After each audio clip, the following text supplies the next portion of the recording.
The clock behind the bar read 11:47 p.m. when Ellie Wells finally stopped moving. Her shift at Fiore d'Oro had been relentless. 8 hours of balancing trays, memorizing orders, smiling through exhaustion. Her lower back complained with every step, but she'd learned to ignore it years ago. 3 more tables had just cleared out, leaving generous tips that would help cover rent this month. She tucked the bills into her apron pocket and exhaled slowly, leaning against the polished mahogany counter near the entrance. The restaurant was winding down. Most guests had left, but a few lingered over espresso and dessert wine. The kitchen staff was already breaking down stations, the sounds of clattering pots and running water echoing from the back.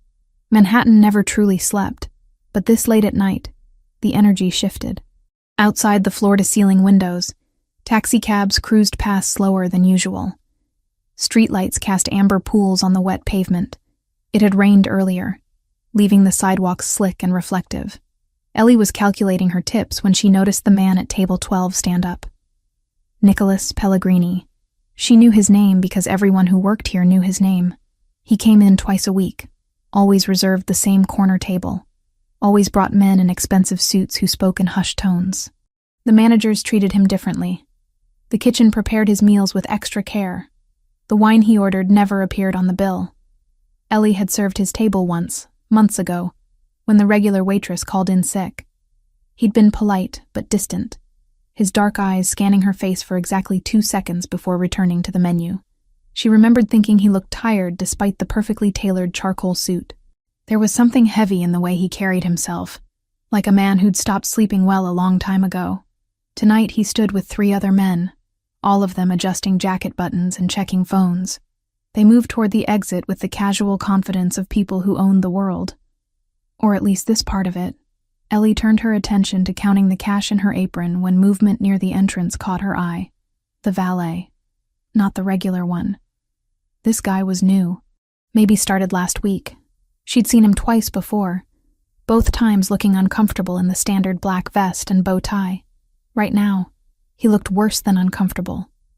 He was sweating, not the light sheen from hustling in summer heat, but actual beads rolling down his temples despite the cool November air. His hands shook as he held a set of car keys, fingers fumbling to grip them properly. Ellie frowned. Something felt wrong. The way he kept glancing toward the street, the way he wouldn't make eye contact with anyone, not even the hostess who smiled at him. Nicholas Pellegrini pushed through the front door, followed by his 3 associates. The valet straightened immediately, almost dropping the keys. "Your car, sir," the valet said, voice too high, too rushed. He practically jogged toward the sleek black Mercedes parked directly in front of the restaurant. Nicholas followed at a measured pace, saying something to the man beside him that Ellie couldn't hear. She should have gone back to work, should have finished her closing tasks, but her feet carried her toward the entrance instead, some instinct pulling her forward.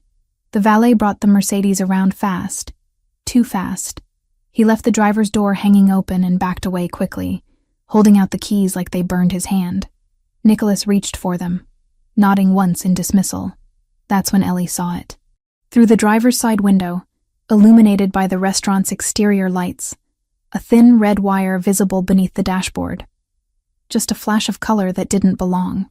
Her grandmother used to restore old cars in Detroit, taught Ellie the basics. Wiring in a Mercedes looked nothing like that. Nothing in a modern car should have exposed colored wires running loose under the panel. Her body reacted before her brain fully processed the information. "Don't get in!" Ellie's voice cut through the quiet street as she broke into a run. Her worn sneakers slapped against wet pavement. Nicholas turned sharply, hand already on the doorframe. She grabbed his arm with both hands, yanking him backward with force born from pure panic. He reacted on instinct, twisting to break her grip, his other hand moving defensively to push her away. But she held on, stumbling when he shoved her back. "There's something under the dashboard," she gasped, pointing frantically at the car. "A wire. Red. It shouldn't be there." Nicholas froze. His dark eyes locked onto hers for a fraction of a second, searching for deception or madness. Then his gaze shifted to the car, specifically to where she was pointing. One of his men stepped forward. Tall, broad-shouldered, with the alert posture of someone trained to handle threats. "Boss?" Nicholas held up one hand, a gesture so subtle it was almost invisible. "Ethan, get everyone back. 5 meters. Now." The man, Ethan, didn't question. He moved immediately, pulling the other 2 men away from the vehicle. Nicholas grabbed Ellie's wrist and pulled her with him, putting distance between them and the Mercedes. "What exactly did you see?" Nicholas's voice was calm, controlled, but there was steel underneath, red wire, under the steering column, visible through the window. It was just hanging there, not connected properly. Ellie's heart hammered against her ribs. "My grandmother rebuilt cars. That's not normal. That's not factory wiring." Nicholas stared at the Mercedes for 3 long seconds. Then he pulled out his phone and stepped further back, bringing Ellie with him. She realized he still had hold of her wrist, his grip firm but not painful. "Everyone inside," he ordered quietly to his men. "Clear the sidewalk." Ethan was already moving, ushering the restaurant staff who'd gathered near the entrance back through the doors. The hostess looked confused. The manager started to protest, but stopped when Ethan shot him a look. Time seemed to stretch and compress simultaneously. Ellie counted her own heartbeats. 1, 2, 3. The explosion was louder than anything she'd ever heard in her life. The Mercedes erupted into a ball of fire and twisted metal. The blast wave hit like a physical wall, shoving Ellie backward. She felt her feet leave the ground for a moment before Nicholas's body collided with hers, both of them hitting the pavement hard. He covered her. His full weight pressed her into the cold, wet concrete as debris rained down around them. Pieces of metal, glass, burning rubber. The heat washed over them in a wave, followed immediately by choking black smoke. Ellie couldn't breathe, couldn't think. Her ears rang with a high-pitched whine that drowned out everything else. Nicholas shifted his weight, pulling her up with him. His face was inches from hers, lips moving, but she couldn't hear the words through the ringing. Then sound crashed back in all at once. Car alarms, screaming, sirens already wailing in the distance, the crackle of flames consuming what was left of the Mercedes. "Are you hurt?" Nicholas's voice cut through the chaos. His hands moved over her shoulders, her arms, checking for injuries with surprising gentleness. Ellie's palms stung where they'd scraped against the pavement.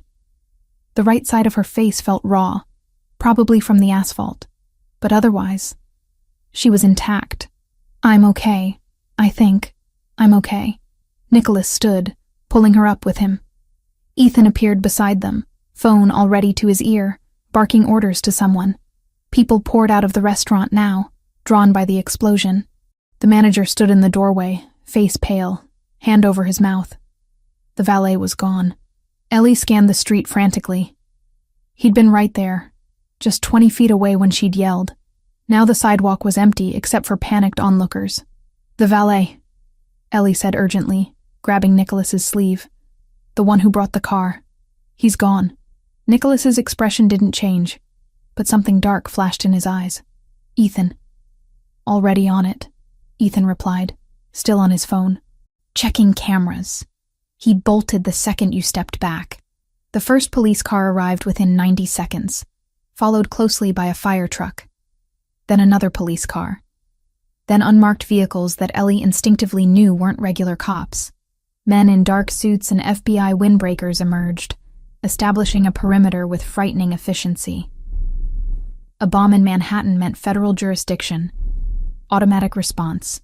Ellie watched them work, her mind still struggling to catch up with what had just happened. She'd saved someone's life. Multiple lives. She'd seen something wrong and acted without thinking. Now reality was setting in, cold and sharp.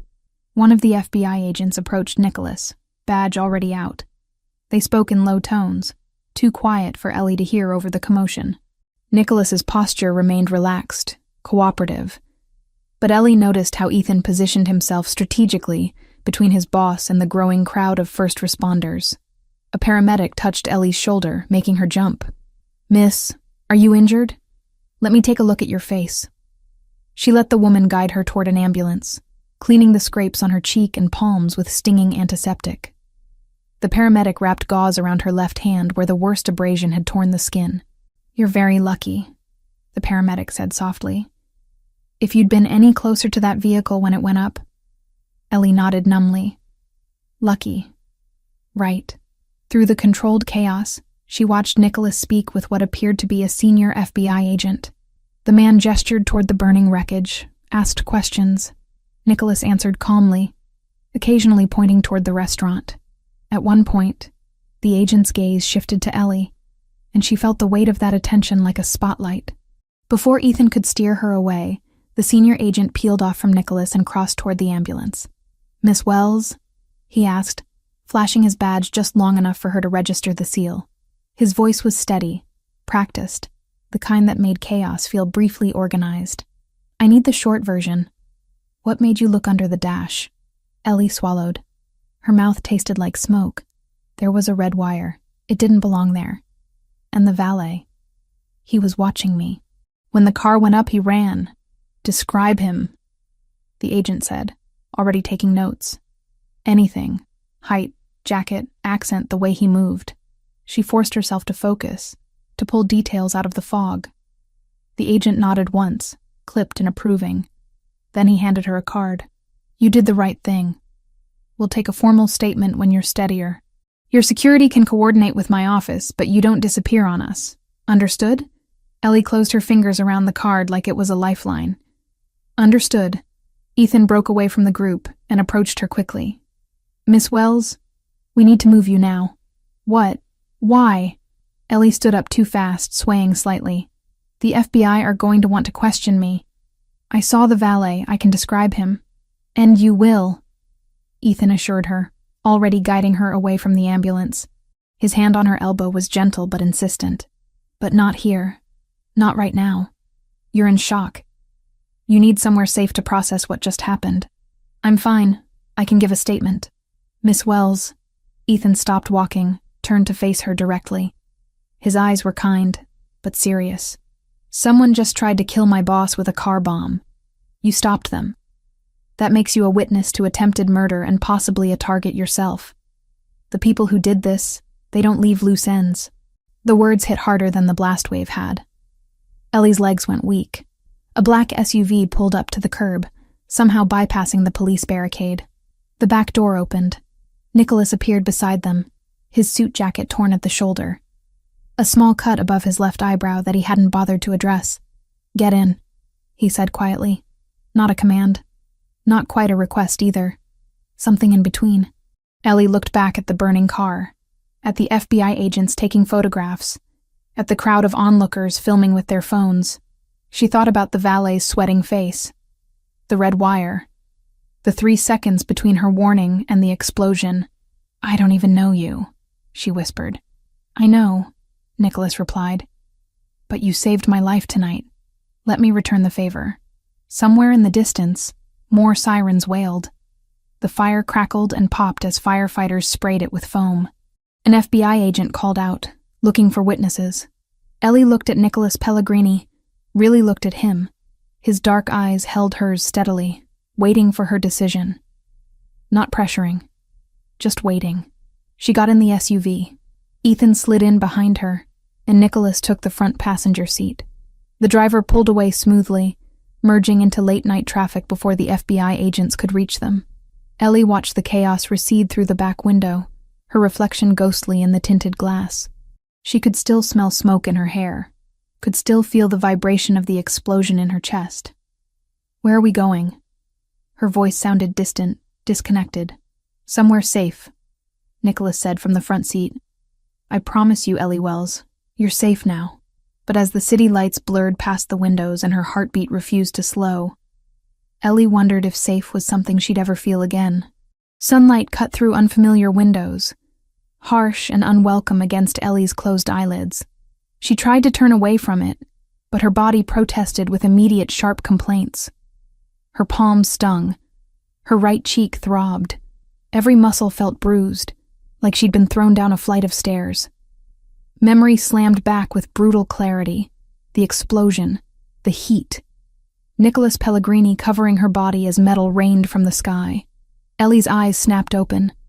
This wasn't her apartment. The ceiling was too high, painted a soft cream instead of her water-stained beige.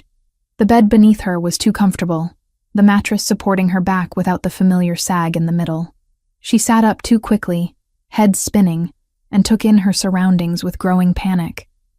The room was spacious and minimalist, modern furniture in neutral tones.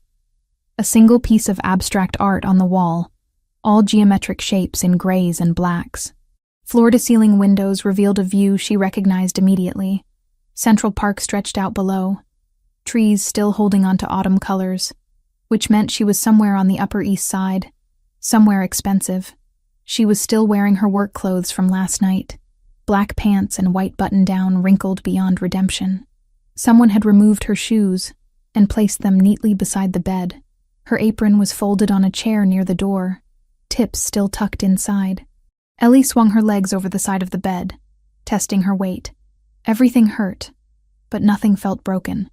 The gauze on her left hand had been changed while she slept, fresh white bandages replacing the paramedics' hasty wrapping. Someone had cleaned the scrape on her cheek, too. She could feel the sting of antiseptic when she touched it gently. The door was closed, but not locked. She tried the handle carefully, half expecting resistance. It turned smoothly. The hallway outside was equally immaculate. Hardwood floors polished to a mirror shine, more abstract art, recessed lighting that gave everything a soft, expensive glow. She followed the hall toward voices, her sock feet silent on the wood. The apartment opened into a massive living space. Open-concept kitchen with marble countertops and professional-grade appliances. A living area with leather furniture arranged around a glass coffee table. And beyond it all, those floor-to-ceiling windows offering an unobstructed view of Central Park from what had to be at least 20 stories up. Ethan stood in the kitchen, pouring espresso from a machine that probably cost more than Ellie's monthly rent. He looked up when she appeared, his expression neutral, but not unfriendly. "Good morning, Miss Wells," he said calmly, like finding confused women wandering his kitchen was a regular occurrence. "Coffee?" Ellie's throat was dry. She nodded, not trusting her voice yet. Ethan poured a second cup, adding nothing to it, and slid it across the marble counter toward her. "It's 11 in the morning. You slept about 14 hours. That's normal after the kind of shock you experienced." 11 in the morning. Ellie's shift at the restaurant started at 4. No, wait. She probably didn't have a shift anymore. She probably didn't have a job anymore. The thought sent a fresh wave of panic through her chest. "Where am I?" Her voice came out rougher than expected. "Upper East Side. Secure property. You're safe here." "That's not what I asked." Before Ethan could respond, the front door opened. Nicholas Pellegrini walked in carrying a white pharmacy bag, still wearing what looked like the same suit from last night, though he'd changed the torn jacket for a fresh one. The small cut above his eyebrow had been cleaned but not bandaged, a thin red line visible against his olive skin. He stopped when he saw Ellie, his dark eyes scanning her face with the same assessing look from the night before. "You're awake. Good. How do you feel?" "Like I got blown up," Ellie said flatly. The corner of his mouth twitched. Not quite a smile, but close. "Fair assessment." He set the pharmacy bag on the counter. "Antiseptic, clean bandages, pain medication if you need it. Nothing prescription, just over the counter, but it should help." Ellie stared at the bag, then at him, then at Ethan, who'd resumed drinking his espresso like this was all perfectly normal. "Why am I here? Where's here exactly? And why wasn't I taken to a hospital or police station or literally anywhere that makes sense?" Nicholas pulled out one of the bar stools and sat, gesturing for her to do the same. After a moment's hesitation, Ellie sat across from him, the marble counter a buffer between them. "You saved my life last night," Nicholas said quietly. "You saved the lives of 3 of my men. I owe you a debt that I can never fully repay. You don't owe me anything. I just saw something wrong and reacted, and I'm grateful for that reaction." He leaned forward slightly, his full attention focused on her in a way that made her uncomfortably aware of how disheveled she must look. "But we need to talk about what happens next. You witnessed an attempted assassination. You can identify the man who delivered the vehicle. That makes you valuable to law enforcement and dangerous to the people who planted that bomb." The word assassination made everything feel more real and more terrifying. "Who were they?"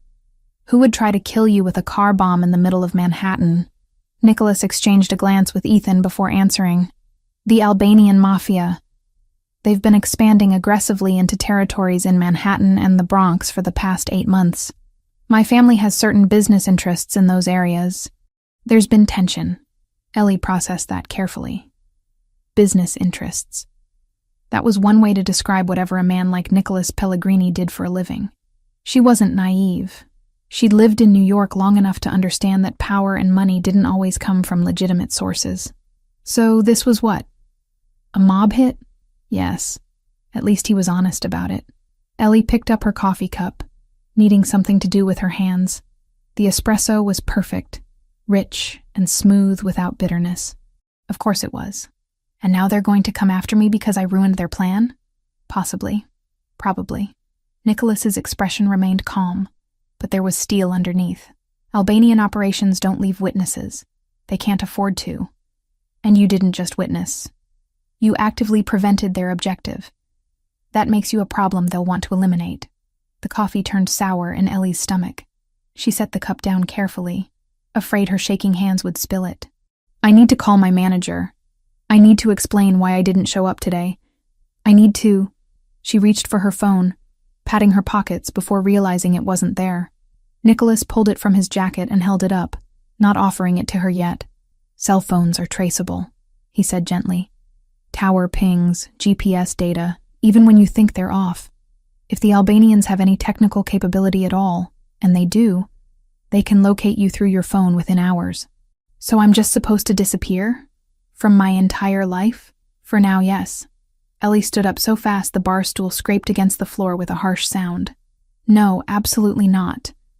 I have bills due. My rent is $1,850, and it's due in 5 days. I have student loans. I have a life that I worked very hard to build, and I'm not throwing it away because some criminals are mad at me for not dying. Her voice had risen louder than she intended. Ethan shifted his weight slightly, a subtle movement that drew her attention. He wasn't threatening, just present, watchful. Nicholas remained seated, maddeningly calm. I understand your frustration, Miss Wells. Do you? Do you really? Ellie's hands clenched into fists, ignoring the sting from her bandaged palm. Because from where I'm standing, you live in this place. She gestured at the expensive apartment around them. You have people like Ethan, who do whatever you tell them. You snap your fingers and problems go away. I don't have that. I have $42 in my checking account, and a landlord who doesn't care about sob stories. I can compensate you for your time, Nicholas offered. $5,000 per week while you're under protection. That should more than cover your expenses. I don't want your money. The words came out sharper than she meant them. I don't want to be bought or paid off or whatever this is. I just want my normal life back. Nicholas stood then, moving around the counter until he was closer to her. Not crowding her space, but close enough that she had to look up slightly to meet his eyes. Your normal life ended the moment you screamed, "Don't get in," he said quietly. I wish that wasn't true. I wish you'd looked the other way, and I'd gotten into that car and you'd finished your shift and gone home, and none of this would be your problem. But that's not what happened. You chose to act. You chose to save a stranger. And now both of us have to deal with the consequences of that choice. Ellie wanted to argue, but the truth of his words settled over her like a weight. He was right. She'd inserted herself into something dangerous, and there was no taking it back now. The FBI is going to want to talk to me, she said, grasping for some piece of normal procedure. I'm a witness to a federal crime. They're not just going to let you hide me away. The FBI does want to talk to you, Nicholas confirmed. My lawyers are currently negotiating the terms of that interview. Given the credible threat to your life, they're arguing that any testimony should be delayed until your safety can be guaranteed. It's a reasonable argument that the Bureau will likely accept, at least temporarily. Of course he had lawyers. Plural. Ellie sank back onto the bar stool, suddenly exhausted despite sleeping 14 hours. Her whole body ached. Her mind felt foggy, struggling to process too much information too fast. How long? She asked. How long do you think I need to hide? I don't know. Could be days. Could be weeks. until we can identify who specifically ordered the hit and neutralize the threat. Neutralize the threat, Ellie repeated. What does that mean exactly? Nicholas didn't answer, which was answer enough. Ethan cleared his throat softly. Miss Wells, while you were sleeping, I took the liberty of contacting Fiore Doro on your behalf. I sent a formal letter of resignation citing a family emergency. Your final paycheck will be mailed to your address. Ellie's head snapped toward him. You quit my job for me? I ended your employment professionally, Ethan corrected. It needed to be done. You can't go back there. The Albanians know that's where you work. It would be the first place they'd look. He was right. Of course he was right. But that didn't make it any less infuriating. So what am I supposed to do? Ellie asked, hating how small her voice sounded. Just sit here in this gilded cage and wait for you to tell me when it's safe to have a life again? You're not a prisoner, Nicholas said firmly. You're a guest under protection. There's a difference. Is there? Because from where I'm sitting, it feels pretty similar. Nicholas studied her for a long moment, his expression unreadable. Then he nodded slowly, as if coming to a decision. 3 days. What? You want a timeline. I'll give you one. 3 days. Give me 3 days to track down the people responsible and deal with the immediate threat. If after 3 days you still want to leave, I won't stop you. But I'm asking you, as the man whose life you saved, to trust me for 72 hours. It was more reasonable than she'd expected. More than she probably deserved given the situation. But 3 days felt like a lifetime when her entire world had just imploded. I want to be able to move around, Ellie said, negotiating terms she barely understood. I'm not staying locked in that bedroom for 3 days. You'll have full access to the apartment. Ethan or someone from my security team will be here at all times, but they'll stay out of your way unless there's a threat. And I'm not a prisoner? You're not a prisoner. Ellie looked down at her bandaged hand, at the gauze wrapped around her palm. She thought about the red wire under the dashboard, the explosion, the heat, the way Nicholas had covered her body without hesitation, protecting her from debris. He could have let her get blown up, could have ignored her warning and gotten himself killed. Instead, both of them were standing here in this expensive apartment negotiating the terms of her temporary captivity. 3 days, she agreed finally. But if you haven't figured this out by then, I'm leaving. I'll take my chances with the Albanians before I let my entire life fall apart. Something flickered in Nicholas's eyes. Respect, maybe. Or concern. Fair enough. He extended his hand across the counter. Ellie looked at it for a moment before shaking. His grip was firm, warm. The calluses on his palm surprising for someone who wore $1,000 suits. Ethan will show you around, Nicholas said, releasing her hand. There's food in the kitchen. Clean clothes in your size in the closet. If you need anything else, just ask. How do you have clothes in my size? A slight smile. I have people who are very good at estimating these things. Of course he did. Nicholas headed toward the door, pulling out his phone. Before he left, he paused and looked back at her. For what it's worth, Miss Wells, I am sorry you got dragged into this. You didn't deserve it. Then he was gone, the door closing with a soft click behind him. Ellie stood in the middle of the expensive apartment, surrounded by marble and leather and a view of Central Park that probably cost more per month than she made in a year. Ethan refilled her coffee cup without asking, the sound of espresso pouring the only noise in the sudden silence. 3 days, she muttered to herself. 3 days to wait while dangerous men hunted for solutions to problems she'd created by doing the right thing. She picked up the coffee cup and walked to the windows, staring out at the city below. People went about their normal lives down there, going to work, meeting friends, living freely. Ellie pressed her forehead against the cool glass and wondered if she'd ever feel normal again. 3 days should have been simple. 72 hours of waiting while Nicholas Pellegrini dealt with whatever threats lurked in the shadows of his world. Then Ellie could walk away, return to her life, pretend none of this had happened, except it was morning of the 3rd day, and the tightness in Ethan's jaw when he arrived told her everything she needed to know before he said a word. Ellie had been awake since 6, unable to sleep past dawn, despite the blackout curtains in her temporary bedroom. She'd showered, changed into clothes from the mysteriously well-stocked closet, jeans and a soft gray sweater that fit perfectly. The bandages on her hand had been changed again, the scrapes on her face starting to fade from angry red to dull pink under the fresh gauze Ethan had left for her. She was making coffee when Ethan came through the front door, phone pressed to his ear, his expression darker than she'd seen in the past 2 days. He ended the call and looked at her. "We have a problem." Ellie's stomach dropped. "What kind of problem?" Ethan pulled out his phone, swiped through something, then turned the screen toward her. It was a grainy photo, clearly pulled from security footage. The angle was from above, showing the entrance of Fiore d'Oro. And there, frozen mid-run, was Ellie. Her face was visible, clear enough to identify even with the poor quality. Below the photo, text in Albanian and English. $50,000. Location only. Alive preferred. The coffee cup slipped from Ellie's fingers. It shattered against the marble floor, dark liquid spreading across white stone. "They leaked it last night," Ethan said quietly, pocketing his phone and grabbing paper towels. "Sent it through their network of informants and associates. By morning, half the criminal underground in New York had seen your face." Ellie couldn't look away from the puddle of coffee spreading at her feet. $50,000. For her, like she was a bounty.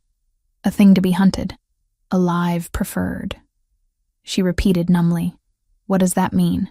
"It means they want to question you before they kill you," Ethan said bluntly, already cleaning up the mess. "They want to know if you're connected to us, if you know anything useful, if there are other witnesses. Then they'll eliminate you as a loose end." The apartment felt suddenly smaller, the walls pressing in. "You said 3 days. Nicholas said 3 days and I could leave if I wanted. That was before this." Ethan straightened, tossing the coffee-soaked towels into the trash. "I'm sorry, Miss Wells, but walking out that door right now would be suicide. They're looking for you. Actively." Ellie backed up until her spine hit the counter, needing something solid to support her weight. "This isn't fair. I didn't do anything except try to help." "I know. I had a life. I had a plan. I was going to save money, maybe go back to culinary school, open my own place someday." Her voice cracked on the last word. "Now I'm trapped here with a price on my head because I noticed a wire." Ethan's expression softened marginally. "Nicholas is working on it. He's meeting with lawyers right now about delaying your FBI deposition until we can guarantee your safety. And he's putting pressure on Albanian operations, trying to force them to back off. And if they don't back off?" Ethan didn't answer, which was answer enough. The front door opened 20 minutes later. Nicholas walked in wearing a different suit, charcoal with subtle pinstripes. His tie loosened like he'd been pulling at it. He looked tired.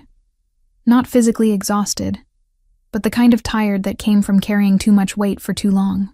His eyes found Ellie immediately, taking in her pale face and rigid posture. "You've heard. $50,000, Ellie said. "Apparently I'm expensive. You're valuable," Nicholas corrected, crossing to the kitchen. "There's a difference.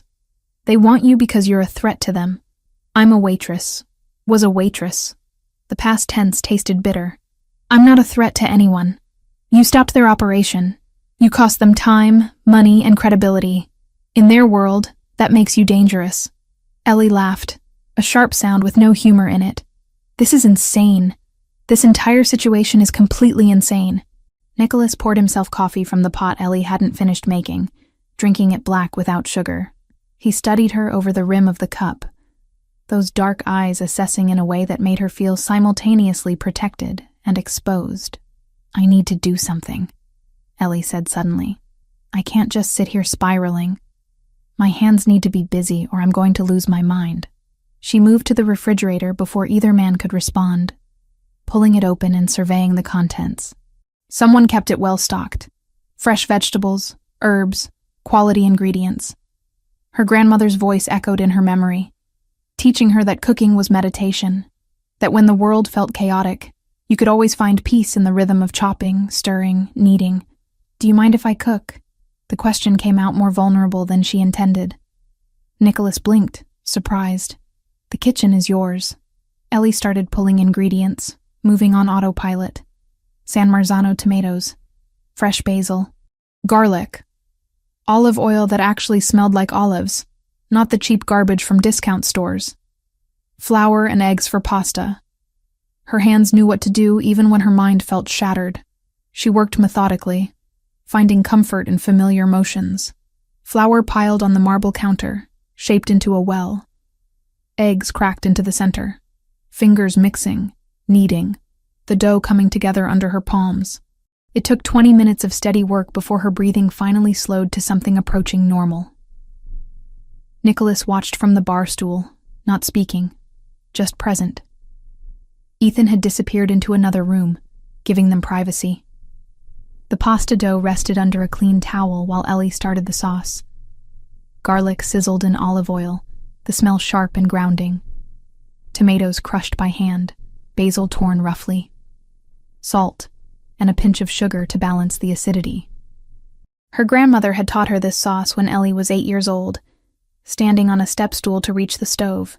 "My grandmother came from Naples," Ellie said suddenly, not looking up from the pot. 1973.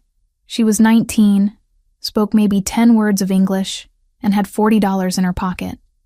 She settled in Detroit because she had a cousin there who worked in a car factory. She stirred the sauce slowly, watching it bubble. She met my grandfather at a church social. He was second-generation Italian, family from Sicily. They got married 6 months later and opened a tiny restaurant in a bad neighborhood. 20 tables. No liquor license. Just good food and hard work. Nicholas remained silent, letting her talk. "The place did well enough," Ellie continued. "Not rich, but comfortable.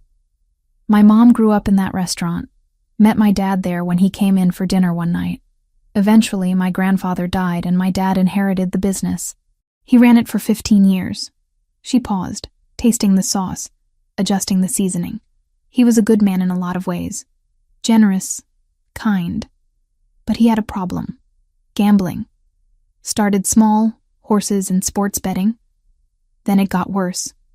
Cards, underground games, borrowing from the wrong people to chase losses. The pasta dough had rested long enough. Ellie began rolling it out, the motion soothing in its repetition. He lost the restaurant 6 years ago. Couldn't pay the mortgage or the loan sharks. Lost everything my grandmother had built. And he just kept gambling, kept digging deeper. He owed $11,500 when he died 3 years ago. Heart attack. Stress, the doctor said. She cut the pasta into thin strips, hanging them over the back of a chair to dry. We never reconciled. I tried. But he was always ashamed. Couldn't look me in the eye. So he died and I was left with his debts and his mess and no closure. The sauce was done.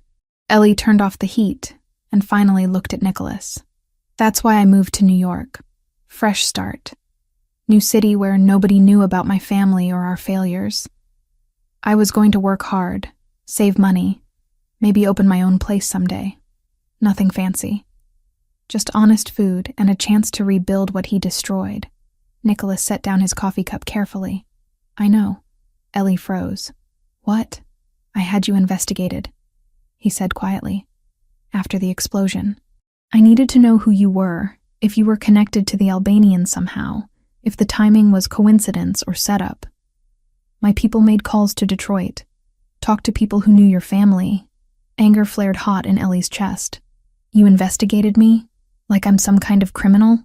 Like you're someone who saved my life and I needed to understand why." His voice remained calm, steady. "I know about your father. The addiction. The debts. I know you moved here 3 years ago, worked 2 jobs for the first year, that you send money to your mother every month even though you can barely afford it. You had no right." "I had every right," Nicholas interrupted, but not unkindly. "Someone tried to kill me with a car bomb. You stopped them. I don't believe in coincidences. I needed to know everything about you to assess the situation properly." Ellie gripped the edge of the counter, her knuckles white. "And what did your investigation tell you? That I'm a broke waitress with dead-end prospects and daddy issues? It told me you're honest, hardworking, that the debts your father left were small, owed to predatory lenders in Detroit, the kind of local loan sharks who have no connection to organized crime in New York, that you're not a threat or a plant, that you're exactly what you appear to be, someone who saw danger and chose to act." The confirmation should have made her feel better. Instead, it made her feel exposed, every private detail of her messy life laid bare for his scrutiny. "The debts," Nicholas said carefully. $11,500. I can resolve them. One phone call, and that burden disappears. No, the word came out hard, final. It's a small amount. I don't care if it's 50 cents. Ellie cut him off. I'm not taking your money. I'm not letting you buy my problems and hold them over my head. That's not what this is. Isn't it? You fix my debts, I owe you a favor. Maybe more than one. Maybe you decide someday you want something from me and I can't say no because I'm in your debt. That's how this works, right? That's how your world operates? Nicholas's jaw tightened. You don't know anything about my world. Then enlighten me, Ellie challenged. Tell me I'm wrong. Tell me that powerful men like you do favors out of the goodness of their hearts with no strings attached. They stared at each other across the kitchen. Tension thick between them. Finally, Nicholas nodded once. You're right. In my world, everything has a price. Every favor comes with expectation of return. But that's not what I'm offering you. What are you offering then? A way to eliminate a vulnerability, he said. Those debts make you a target for pressure. Someone could use them against you. Against me by extension since you're under my protection. I want them gone for strategic reasons. Still sounds like strings to me. Then refuse, Nicholas said simply. Keep the debts. I'll respect that choice. But know that I'm trying to help, not control you. Ellie held his gaze for a beat too long. Pride and fear wrestled in her chest until fear won. Fine, she said, the word tasting bitter. If those debts are a vulnerability, then we end them. But we do it clean, in writing. No favors, no leverage. You pay them, and it's over. Forever. Nicholas's eyes narrowed, not in anger, but in assessment. Then he nodded once. Done. My attorney will draft a one-page waiver. You sign it, I make the call, and you never hear about Detroit again. The front door opened and Ethan returned, carrying a tablet. He glanced between them, reading the tension accurately, but pressed forward. Boss, you need to see this. Nicholas took the tablet, his expression darkening as he read. When? This morning. Building manager confirmed it was delivered around 7. What? Ellie asked, her earlier anger shifting to concern. Nicholas handed her the tablet.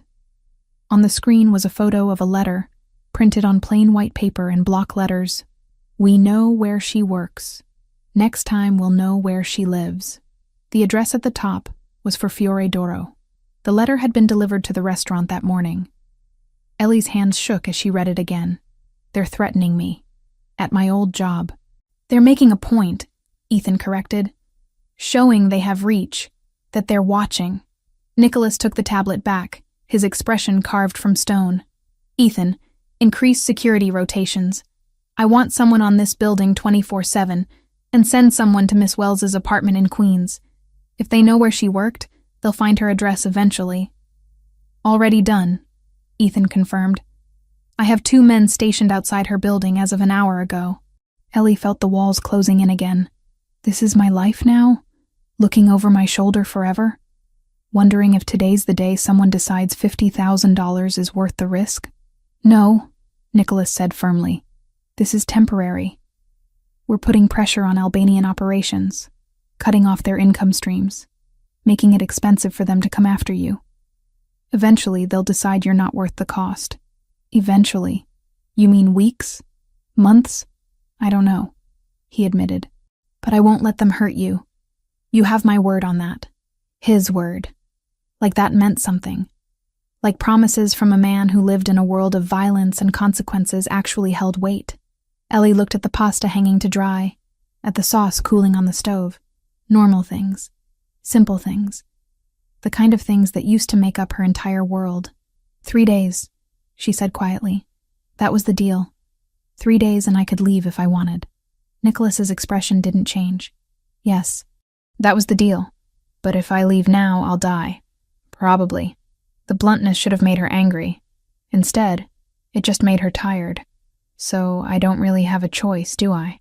There's always a choice, Nicholas said. But some choices have consequences you might not survive.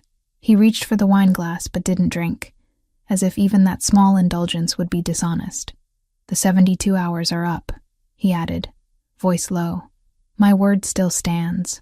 If you tell me you're done, I won't chain you to my life. Ellie's laugh came out thin. You'll just let me walk out? Not into an open street, alone with people hunting you. Nicholas's gaze didn't waver. But you can choose the shape of your protection. FBI custody. A safe house they control.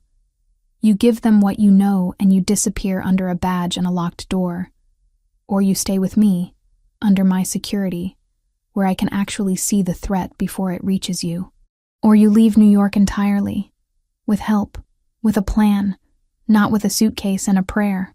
And if I pick the first one, she asked, then I put you in their hands, and I still do everything I can to keep you alive. He said simply, I don't like it, but it's your decision. The offer didn't feel like freedom. It felt like being asked to choose between different kinds of cages. But at least he was naming them.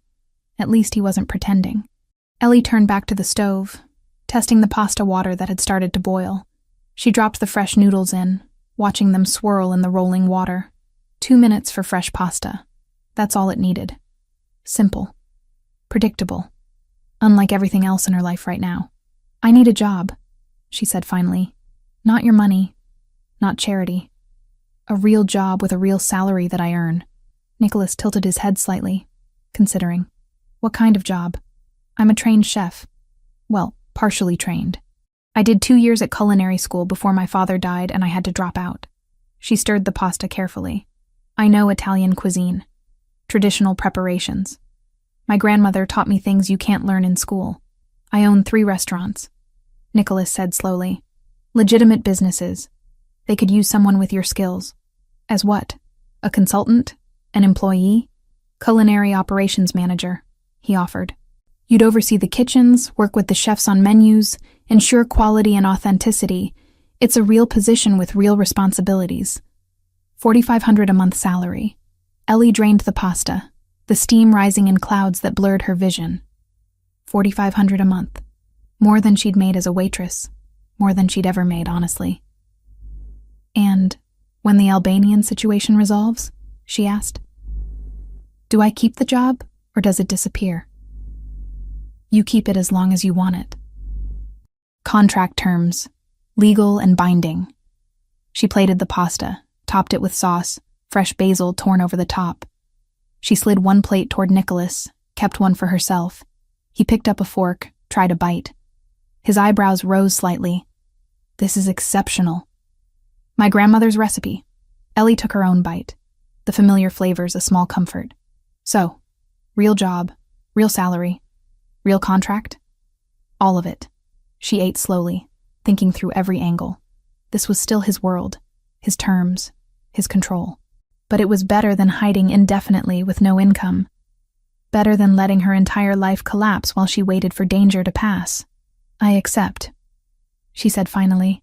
But I want the contract in writing. Professional terms. And if I want to quit, I can. Agreed. They ate in silence for a while. The good kind of silence that didn't need filling. When Ethan returned to the kitchen, Nicholas slid the second plate toward him. Try this. Ethan took a bite and nodded appreciatively. You should hire her for real. I just did, Nicholas said, a slight smile on his face. Ellie looked between them, reality settling over her like a weight. She had a job, security, protection, everything she needed to survive this nightmare. All it cost was her freedom and her peace of mind. She finished her pasta and started cleaning up, her hands busy again, her mind already planning menus and recipes. If she was going to do this, she'd do it right. Build something real from the ashes of her interrupted life. Outside the windows, the city continued on. People lived and worked and moved freely through streets she couldn't walk without risk. But in this expensive apartment with these dangerous men, Ellie Wells was safe. For now, that would have to be sufficient. 2.5 weeks working for Nicholas Pellegrini taught Ellie that legitimate business could be just as demanding as the criminal kind. Maybe more so, since it required maintaining appearances. The first Friday, she asked for a secure phone call and told her mother, careful, casual lies, that she'd picked up extra shifts and couldn't talk long. She sent the usual money anyway, watching the transfer confirmation appear on the screen with a relief so sharp it almost hurt. Whatever else had been stolen from her, that responsibility stayed. 2 days after she signed Nicholas's waiver, Ethan confirmed the Detroit debts were gone. No threats, no follow-up, just silence where a noose had been. And the FBI didn't forget her either. A week into her new routine, she sat in a quiet conference room with 2 agents and Nicholas's attorney, gave a recorded statement until her throat went raw, then left with a card that promised a scheduled deposition later, when later wouldn't get her killed. She stood in the kitchen of Casa Bianca, the second of 3 restaurants Nicholas owned in Manhattan, watching the head chef prepare osso buco with techniques that would have made her grandmother weep. The saffron risotto beside it looked acceptable, but the bone marrow hadn't been properly roasted before braising. "The marrow needs to render slowly," Ellie said, keeping her tone professional rather than critical. "If you braise it too quickly, it turns gelatinous instead of silky. Try roasting the bones at 350 for 20 minutes before you add them to the braising liquid." The chef, a man in his 50s named Antonio, who'd initially resented taking direction from someone half his age, nodded thoughtfully. "Like my mother used to do. I forgot that step when I modernized the recipe. Sometimes the old ways work because they actually work," Ellie said. "Not because of tradition, but because the technique is sound." Nicholas leaned against the stainless steel prep counter near the door, watching the exchange with apparent amusement. He'd been accompanying her to these restaurant visits more frequently than necessary. As owner, he could have sent someone else to supervise, could have reviewed her reports remotely. Instead, he showed up personally, asked questions, listened to her explain techniques and ingredient sourcing with genuine interest. Today he wore dark slacks and a black sweater instead of his usual suit, slightly more casual but no less expensive. The scrape on her cheek had finally healed completely, leaving no scar. The bandages on her hand were gone, though the skin remained slightly pink, where the worst abrasions had been. They finished the kitchen inspection and moved to the dining room. Casa Bianca wouldn't open for another 3 hours, the space empty and quiet. Afternoon sunlight filtered through the windows, illuminating dust motes floating in the air. The tables were already set for evening service, white linens crisp and perfect. "Your thoughts?" Nicholas asked, pulling out a chair at a corner table. Ellie sat across from him, flipping through notes on the tablet Ethan had provided her. "The kitchen staff is skilled but inconsistent. Antonio knows classic techniques, but he's been taking shortcuts. The seasonal menu needs updating. Nobody's using autumn vegetables properly. And your wine list is overpriced for what you're offering." "Overpriced how?" "You're charging Manhattan steakhouse prices for wines that should cost 30% less. It's not about the quality. It's about market positioning. You're an Italian restaurant, not a status symbol. People come here for authenticity, not to show off." Nicholas smiled, a real one that reached his eyes. "You're not afraid to be honest. You hired me to improve your restaurants, not to tell you what you want to hear." Ellie set down the tablet. "If you just wanted compliments, you could have hired someone cheaper." "True." He leaned back in his chair, studying her in that assessing way he had. "You've been doing good work these past weeks. The kitchen at Nonna's is running smoother since you reorganized their prep schedule. And the menu changes at Stella increased their weeknight traffic by 18%. "I saw the numbers," Ellie admitted. "It's satisfying, seeing real results from actual work. As opposed to standing around waiting for danger to pass." She met his gaze directly. "I know I'm still under protection. I know there are men watching my old apartment and following me when I leave the Upper East Side. But at least now I'm doing something productive instead of just hiding." "You were never just hiding, wasn't I?" Ellie's voice carried an edge. "Trapped in a gilded cage, waiting for you to solve my problems? Is that what you think this is?" Nicholas leaned forward, his expression sharpening. "A cage? I don't know what this is," Ellie said honestly. "Some days it feels like protection. Some days it feels like control. I can't tell the difference anymore." Before Nicholas could respond, his phone buzzed. He glanced at the screen, his expression shifting immediately. Whatever ease had been in his posture disappeared, replaced by something harder, more dangerous. "Excuse me," he said, standing and moving to the far side of the dining room. Ellie watched him take the call. noting the tension in his shoulders, the sharp edge to his voice even though she couldn't hear the words. Something was wrong. She'd learned to read the small tells over the past weeks. The way his jaw tightened when receiving bad news. The slight narrowing of his eyes when calculating responses. He ended the call and returned to the table. But he didn't sit down. "We need to go." "What happened?" "I'll explain in the car." They rode in tense silence. Nicholas on his phone issuing clipped instructions to people whose names Ellie didn't recognize. The driver navigated through Manhattan traffic with practiced efficiency. Ethan sat in the front passenger seat, also on his phone, his voice low and urgent. When they finally returned to the Upper East Side apartment, Nicholas immediately headed for his office. Ellie followed, ignoring the subtle attempt to exclude her. "What's going on?" she demanded from the doorway. Nicholas looked up from where he'd been pulling files from a locked cabinet. For a moment, she thought he'd tell her to leave, to let him handle his business. Instead, he gestured for her to sit. "We've been putting pressure on Albanian operations for weeks now," he said, organizing papers on his desk.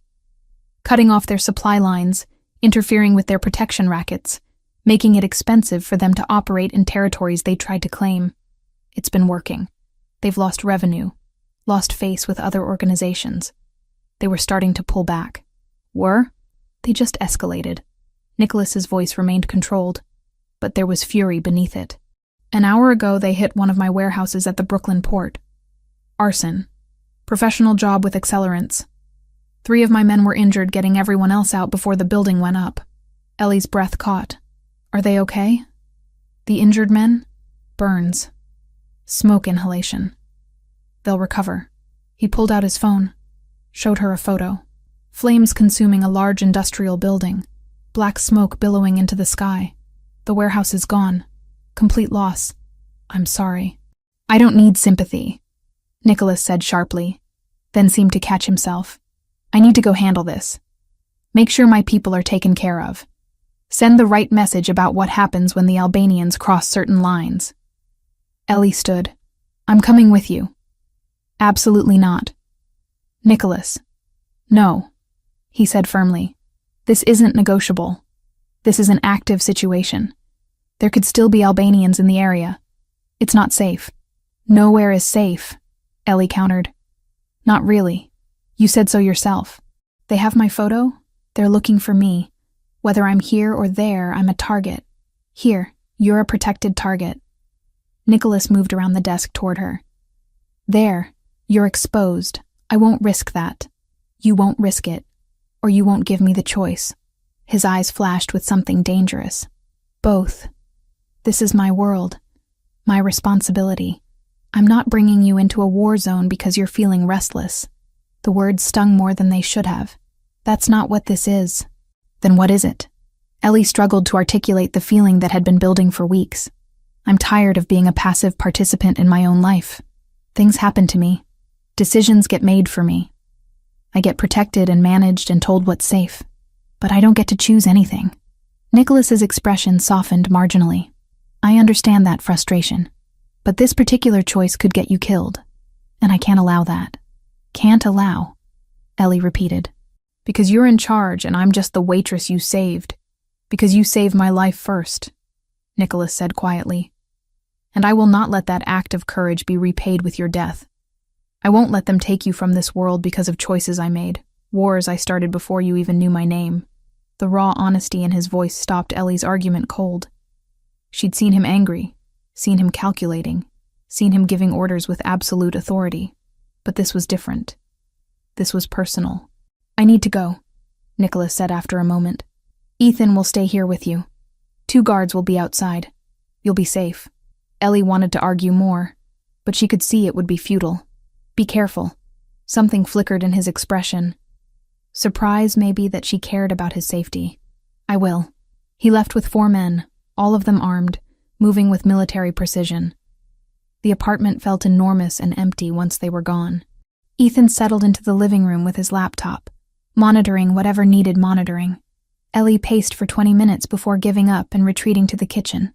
She needed her hands busy, needed to create something to offset the destruction happening across the city. She made bread. Kneading dough required physical effort that matched her emotional state. Push and fold, working out frustration with every motion.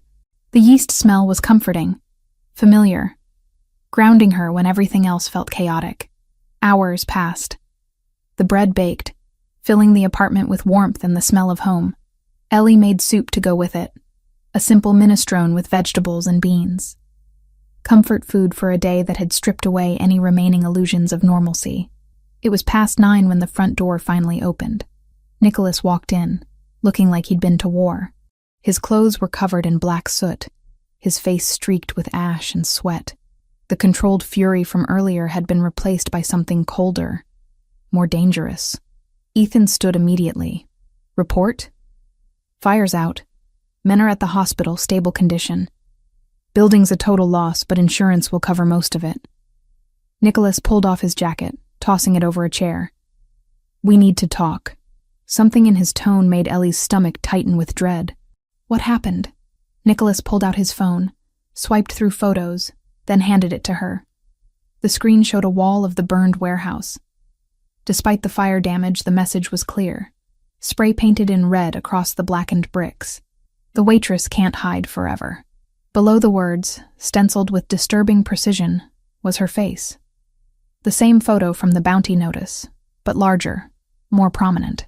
Someone had taken the time during or after the arson to leave this specific message. Ellie's hands shook as she stared at her own image on that ruined wall. They'd known the warehouse would burn, had planned for it, and still took the time to deliver this threat. They're escalating, Nicholas said quietly, taking the phone back. This wasn't just about damaging my property or hurting my people. This was about sending you a message, about making it personal. Ellie sank onto the couch, her legs suddenly unable to support her weight. I thought you said the pressure was working, that they were backing off. I was wrong. The admission clearly cost him. They're not interested in backing off. They're interested in revenge, and you're the symbol of their failure. As long as you're alive, you're proof that they're not invincible. So what does that mean? Ellie looked up at him. What happens now? Nicholas sat beside her, close enough that she could smell the smoke clinging to his clothes. It means this isn't temporary anymore. This is permanent until we force a permanent resolution. They won't stop coming for you. Not in weeks or months. Not until one side wins. The words settled over her like a shroud. No more pretending this would blow over. No more counting down days until freedom. This was her life now. Running, hiding, looking over her shoulder, living under constant threat. I understand if you're angry, Nicholas continued. If you want to blame me for dragging you into this. But I need you to understand something. He turned to face her fully, his dark eyes intense.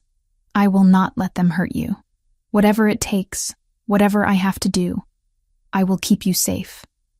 That's not negotiable. Even if it means more violence? Ellie's voice came out smaller than she intended. Even if it means people dying? Yes. The simple honesty should have horrified her. Maybe it would have 3 weeks ago when she was just a waitress worried about rent and tips. But she'd learned too much about his world since then. Understood that in certain circles, protection required strength, and strength sometimes required violence. I'm scared, she admitted quietly. You should be, Nicholas said. Fear keeps you careful, keeps you alive. But you're not alone in this. You have me. You have Ethan and my entire organization working to eliminate this threat.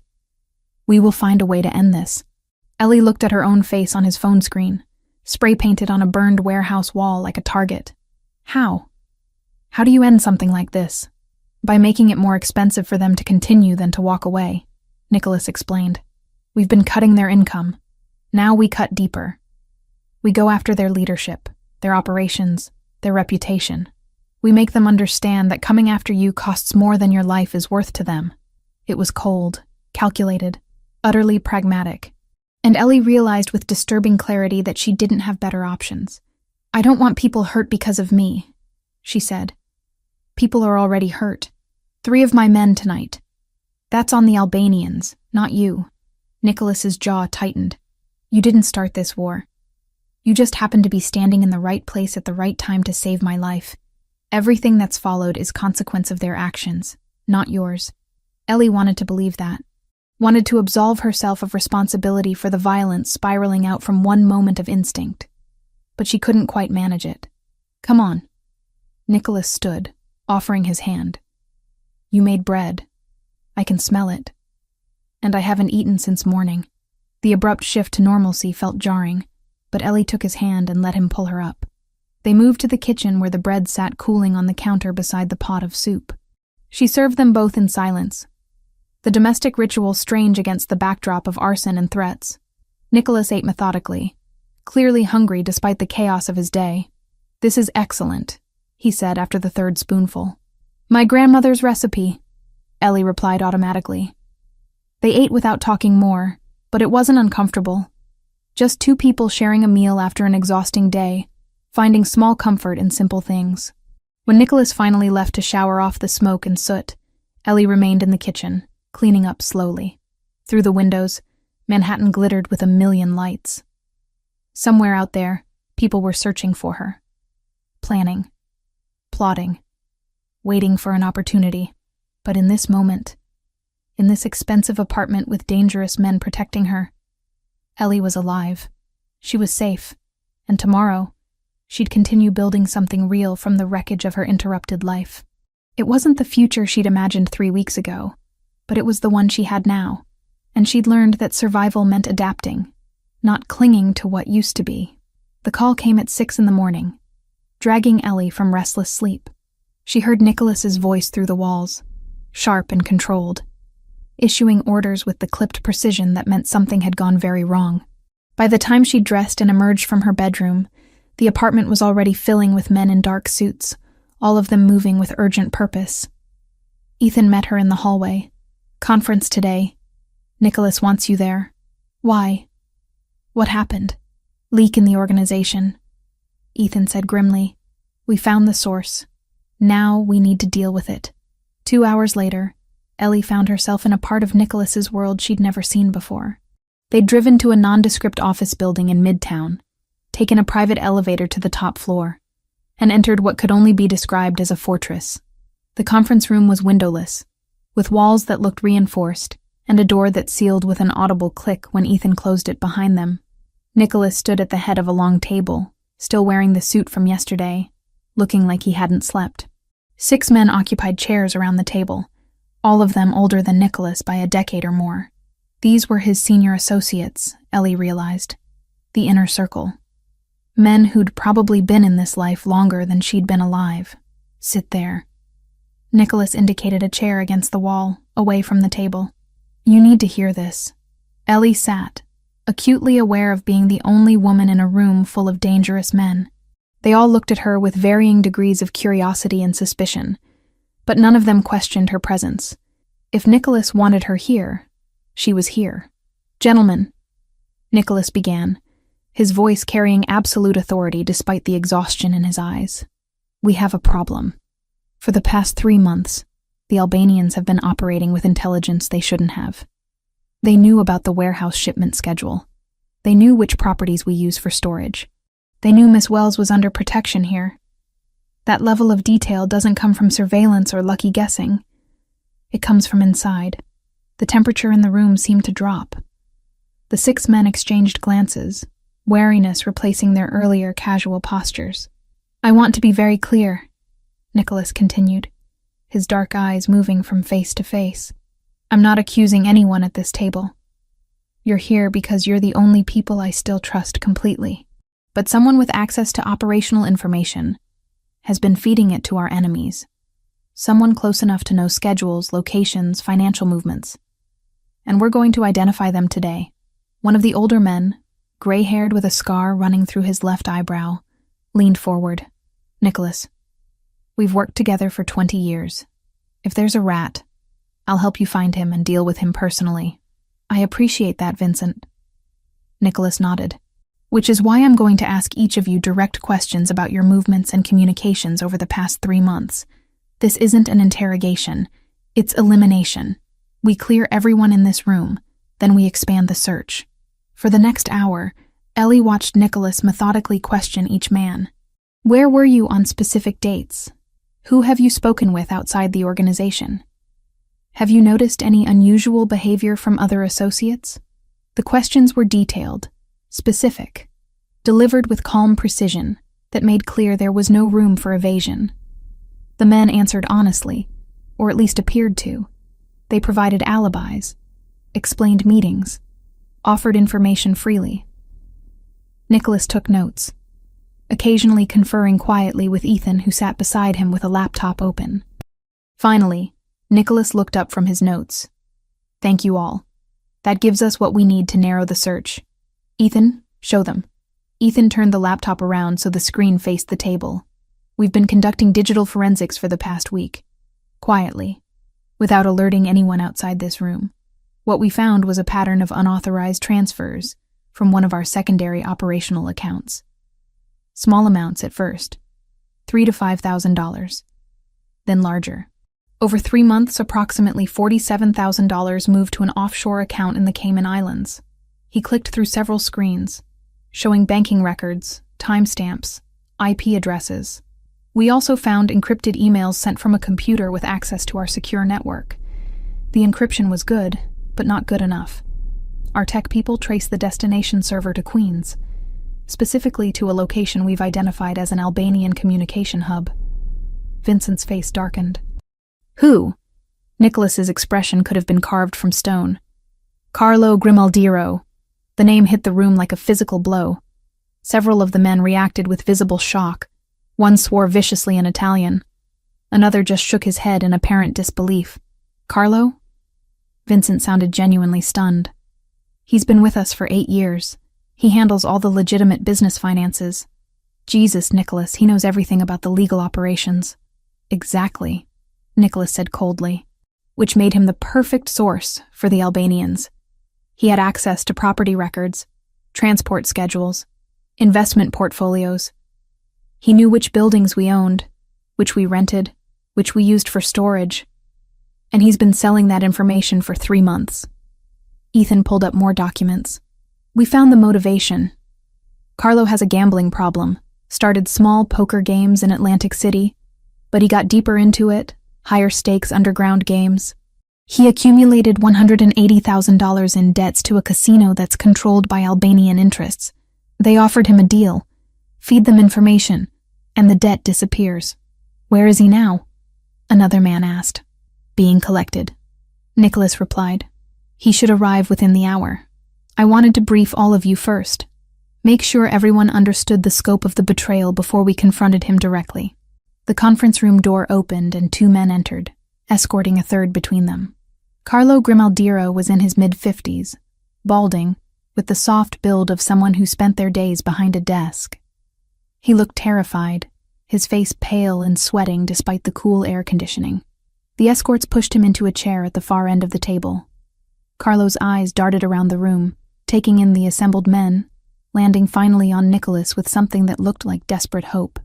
"Nicholas, there's been a mistake," Carlo started, his voice shaking. "Whatever you think I did, you stole $47,000 from operational funds." Nicholas interrupted, his tone flat and emotionless.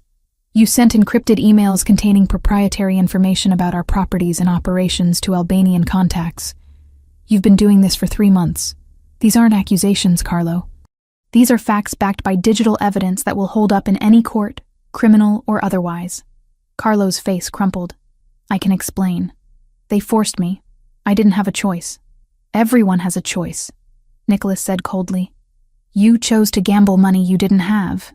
You chose to continue gambling when you knew you were drowning in debt. You chose to accept their offer instead of coming to me for help.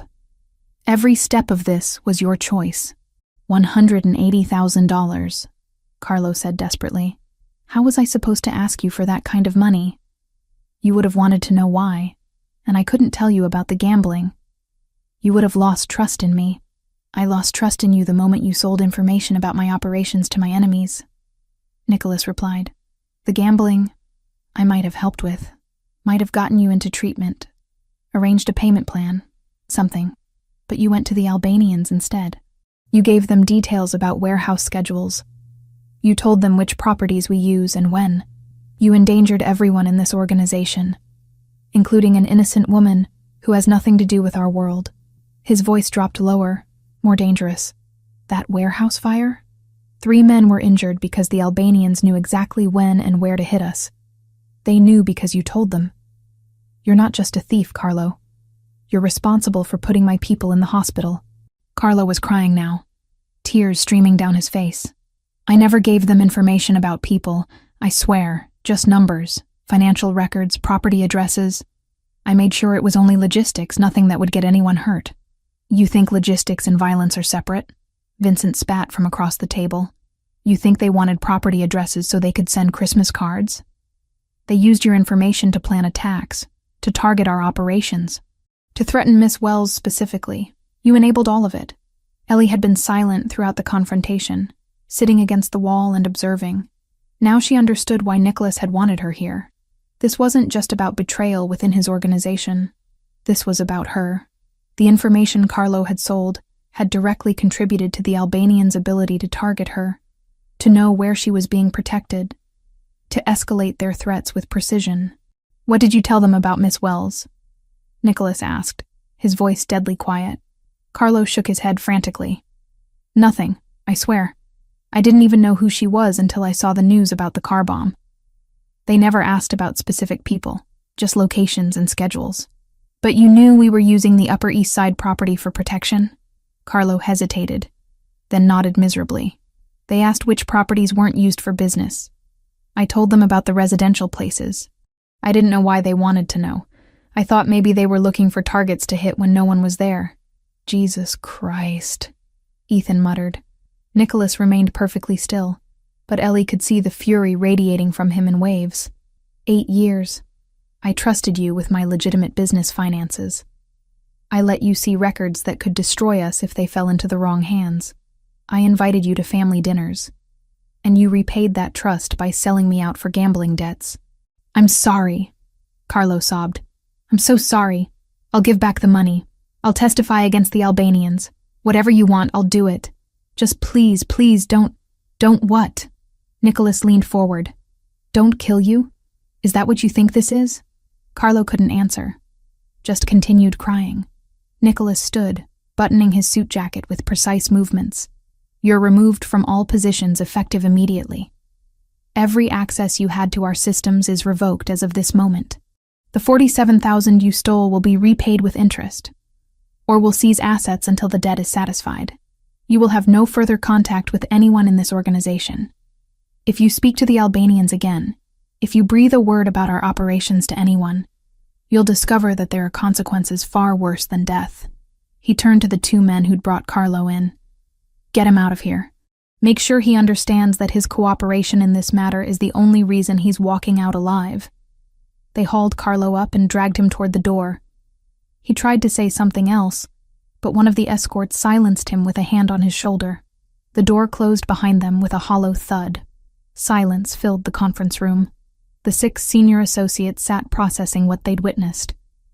Vincent was the first to speak. You were merciful. More merciful than he deserved. Mercy has nothing to do with it, Nicholas replied tiredly. Killing him would have been easy.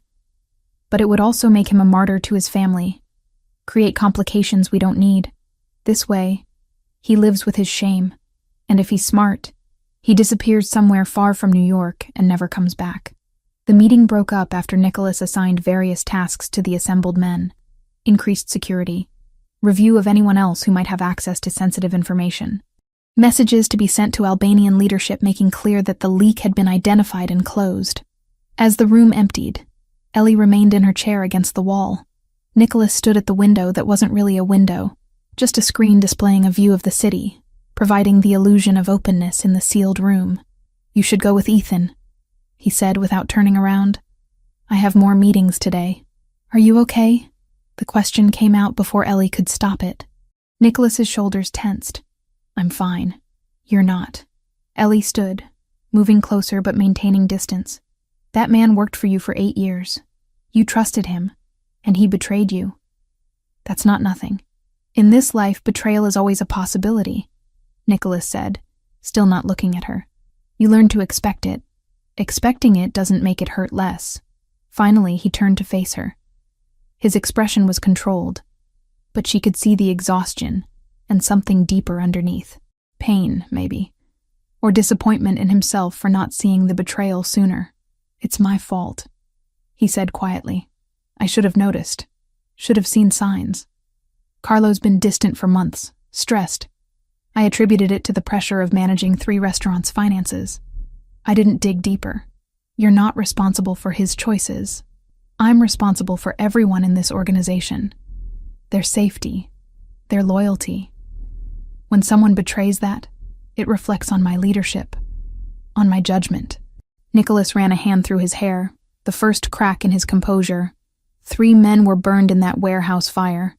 They're in the hospital right now because I didn't catch Carlo's betrayal fast enough to prevent the attack. That's on me. Ellie didn't know what to say. She couldn't offer empty reassurances or platitudes.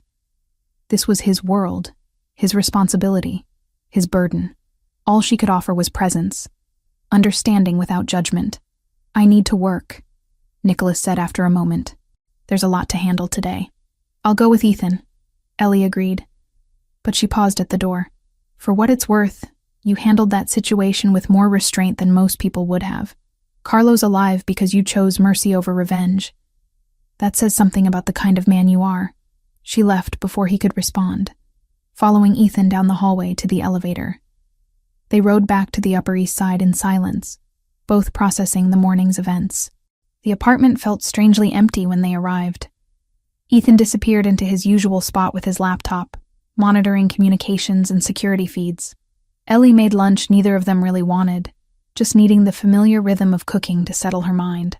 The afternoon stretched long and quiet. Nicholas didn't return.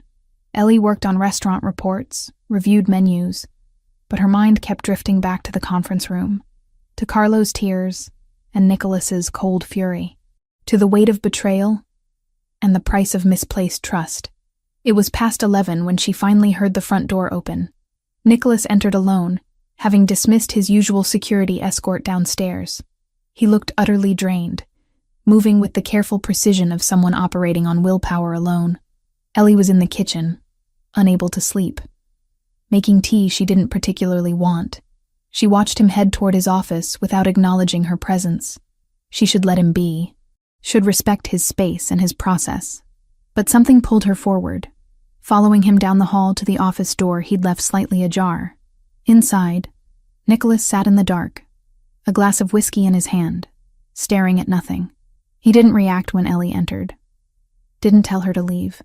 Just sat there in the shadows, lost in thoughts she couldn't access. Ellie settled into the chair across from his desk and waited. She didn't speak, didn't offer comfort or advice or any of the useless things people said when they didn't understand what someone was going through. She just sat with him in the darkness, sharing the silence. "I knew his children," Nicholas said finally, his voice rough. "Carlo's kids. They're grown now, have families of their own. But when they were young, I went to birthday parties, school graduations. I was part of their lives because Carlo was part of mine. I'm sorry. I trusted him completely.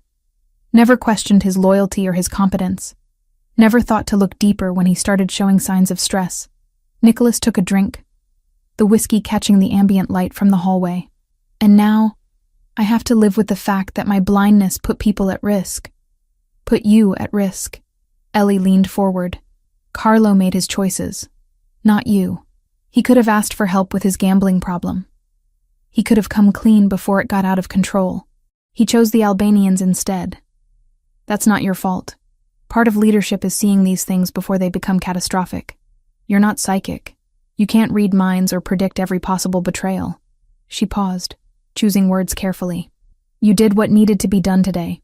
You protected your organization and removed a threat. That's what good leaders do." Nicholas finally looked at her. Really looked at her, his dark eyes catching hers across the desk. "You shouldn't be here. You should be angry with me for dragging you into this mess." "I'm not angry." "Why not?" He sounded genuinely curious. "Your life was destroyed because of me. Because the Albanians want revenge for my continued existence. You should hate me." "I saved your life," Ellie reminded him. "That was my choice. Everything that followed was consequence, yes. but not consequence I regret. These past weeks, working with your restaurants, building something real, it's more than I had before. More purpose, more challenge, more of a future than washing dishes and counting tips. That's rationalization. Maybe, she admitted, or maybe it's just the truth. I can't change what happened. I can only decide how I respond to it. And I'm choosing to see opportunity instead of catastrophe. Nicholas set down his glass and stood, moving around the desk until he was closer to her. In the dim light, his features were all sharp angles and shadows, intimidating and vulnerable at the same time. I care about you, he said quietly. More than I should, more than is wise given everything happening. But I need you to know that. Need you to understand that protecting you isn't just obligation anymore. It's personal. Ellie's breath caught. She'd sensed the shift in him over the past weeks. The way he looked at her sometimes when he thought she wasn't paying attention. The way he found excuses to accompany her to restaurant inspections, to share meals, to exist in her space. But hearing him say it aloud made it real in a way that felt both terrifying and inevitable. I care about you too, she admitted. I probably shouldn't. You're a criminal. Your world is violence and consequences I don't fully understand. But I do. I care. Nicholas reached out slowly, giving her time to pull away. When she didn't, his hand cupped her face gently, his thumb tracing the line of her cheekbone where the scrape had finally healed completely. This is a terrible idea, he said softly. Probably the worst. Ellie agreed. He kissed her then, carefully at first. Testing. She leaned into it, her hands finding his shoulders, pulling him closer. The kiss deepened, weeks of tension and unspoken feelings finally finding expression. When they finally broke apart, both breathing harder, Nicholas rested his forehead against hers. We can't undo this, he said quietly. Once we cross this line, everything changes. Everything already changed, Ellie replied. 3 weeks ago when a car exploded. This is just another change in a series of them. He kissed her again, less carefully this time, and Ellie let herself fall into it. Tomorrow would bring more complications, more dangers, more impossible choices. But tonight, in the darkness of his office with the city sleeping outside, they found something simple and true in the chaos of their tangled lives. The maps spread across the dining table looked tactical, military-grade precise. Ellie had come out of her bedroom at 7 a.m, drawn by voices, and found Ethan and Nicholas hunched over detailed schematics of what appeared to be an industrial complex. Red marks indicated entry points. Blue showed potential exit routes. Black X's marked positions she didn't want to think about too carefully. What is this? She asked from the doorway. Both men looked up. Ethan's expression became carefully neutral. Nicholas straightened, rolling his shoulders like they'd been bent over the maps for hours. We found them, Nicholas said simply. Carlo gave us enough information to triangulate their main operations center. Warehouse complex in Queens, industrial area, mostly abandoned buildings. They've been using it as a base for the past 6 months. Ellie moved closer, looking at the map spread across expensive wood. And you're planning to attack it? Yes. The blunt honesty shouldn't have surprised her anymore. Nicholas didn't deal in comfortable lies. When? Dawn tomorrow. We're coordinating with 2 other families who've been hit by Albanian expansion. Combined force of 20 men. Professional controlled operation. He pointed to different sections of the map. 3 entry points.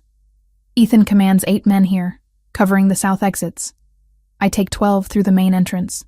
The Ricci family sends spotters to prevent civilian casualties if anyone wanders into the area. Ellie's stomach tightened. She'd known violence was part of his world, had witnessed the aftermath with the warehouse fire. But this was different. This was premeditated, planned, strategic warfare happening in her city while regular people slept. People are going to die, she said quietly. Probably. Nicholas met her gaze directly. Albanian combatants who've been trying to kill me, who've been threatening you, who've attacked my operations and injured my people. Yes, some of them will likely die tomorrow. And you're okay with that? I'm necessary with it, he corrected. There's a difference. I don't enjoy violence, Ellie. I don't take pleasure in it. But I'm willing to use it when other options have been exhausted. We've tried economic pressure. We've tried negotiation through intermediaries. They responded by escalating, by making this personal with that message at the warehouse. They're not interested in backing down, so we force the issue. Ellie circled the table, looking at the maps from different angles. What about police? FBI? Why not just give them this information and let them handle it? Because federal investigations take months. Because Albanian leadership would scatter before warrants were issued. Because by the time the system worked, if it worked at all, they'd have relocated and reformed elsewhere. Nicholas's voice remained calm, factual, and because this isn't about justice in a legal sense. This is about power, about sending a message that coming after us, after you specifically, costs more than they're willing to pay. So it's revenge. It's consequence, Nicholas said firmly. There's a difference. Revenge is emotional, disproportionate. Consequence is measured, strategic. We're not going there to murder everyone we find. We're going to capture their leadership, specifically Arben Krasniki, and force terms. Make him understand that continued hostility means total war with multiple families, which he cannot win. Ethan cleared his throat softly. Boss, we should review the timeline. Give us a minute.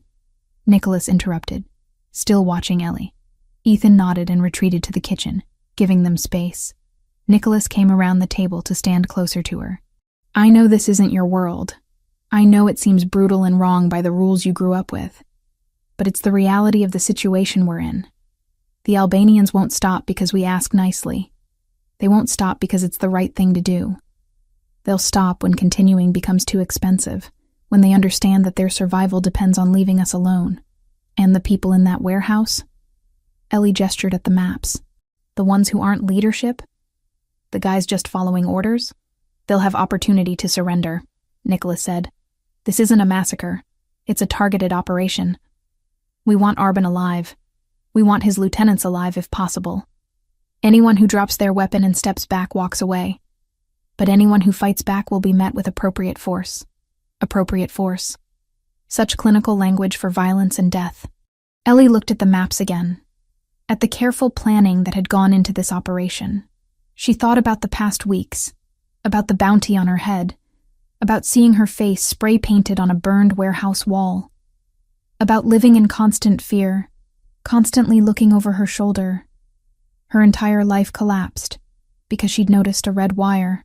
I don't want innocent people hurt, she said finally. Neither do I. That's why we're doing this at dawn, when the area is empty. That's why we have spotters to keep civilians away. That's why the plan is capture and negotiate, not indiscriminate violence. But if they fight back, then we defend ourselves with lethal force if necessary. Nicholas didn't flinch from the truth. I won't ask my people to die to protect men who are actively trying to kill them. That's not reasonable or realistic. Ellie crossed her arms, feeling cold despite the warm apartment. I hate that this is happening. I hate that it's necessary.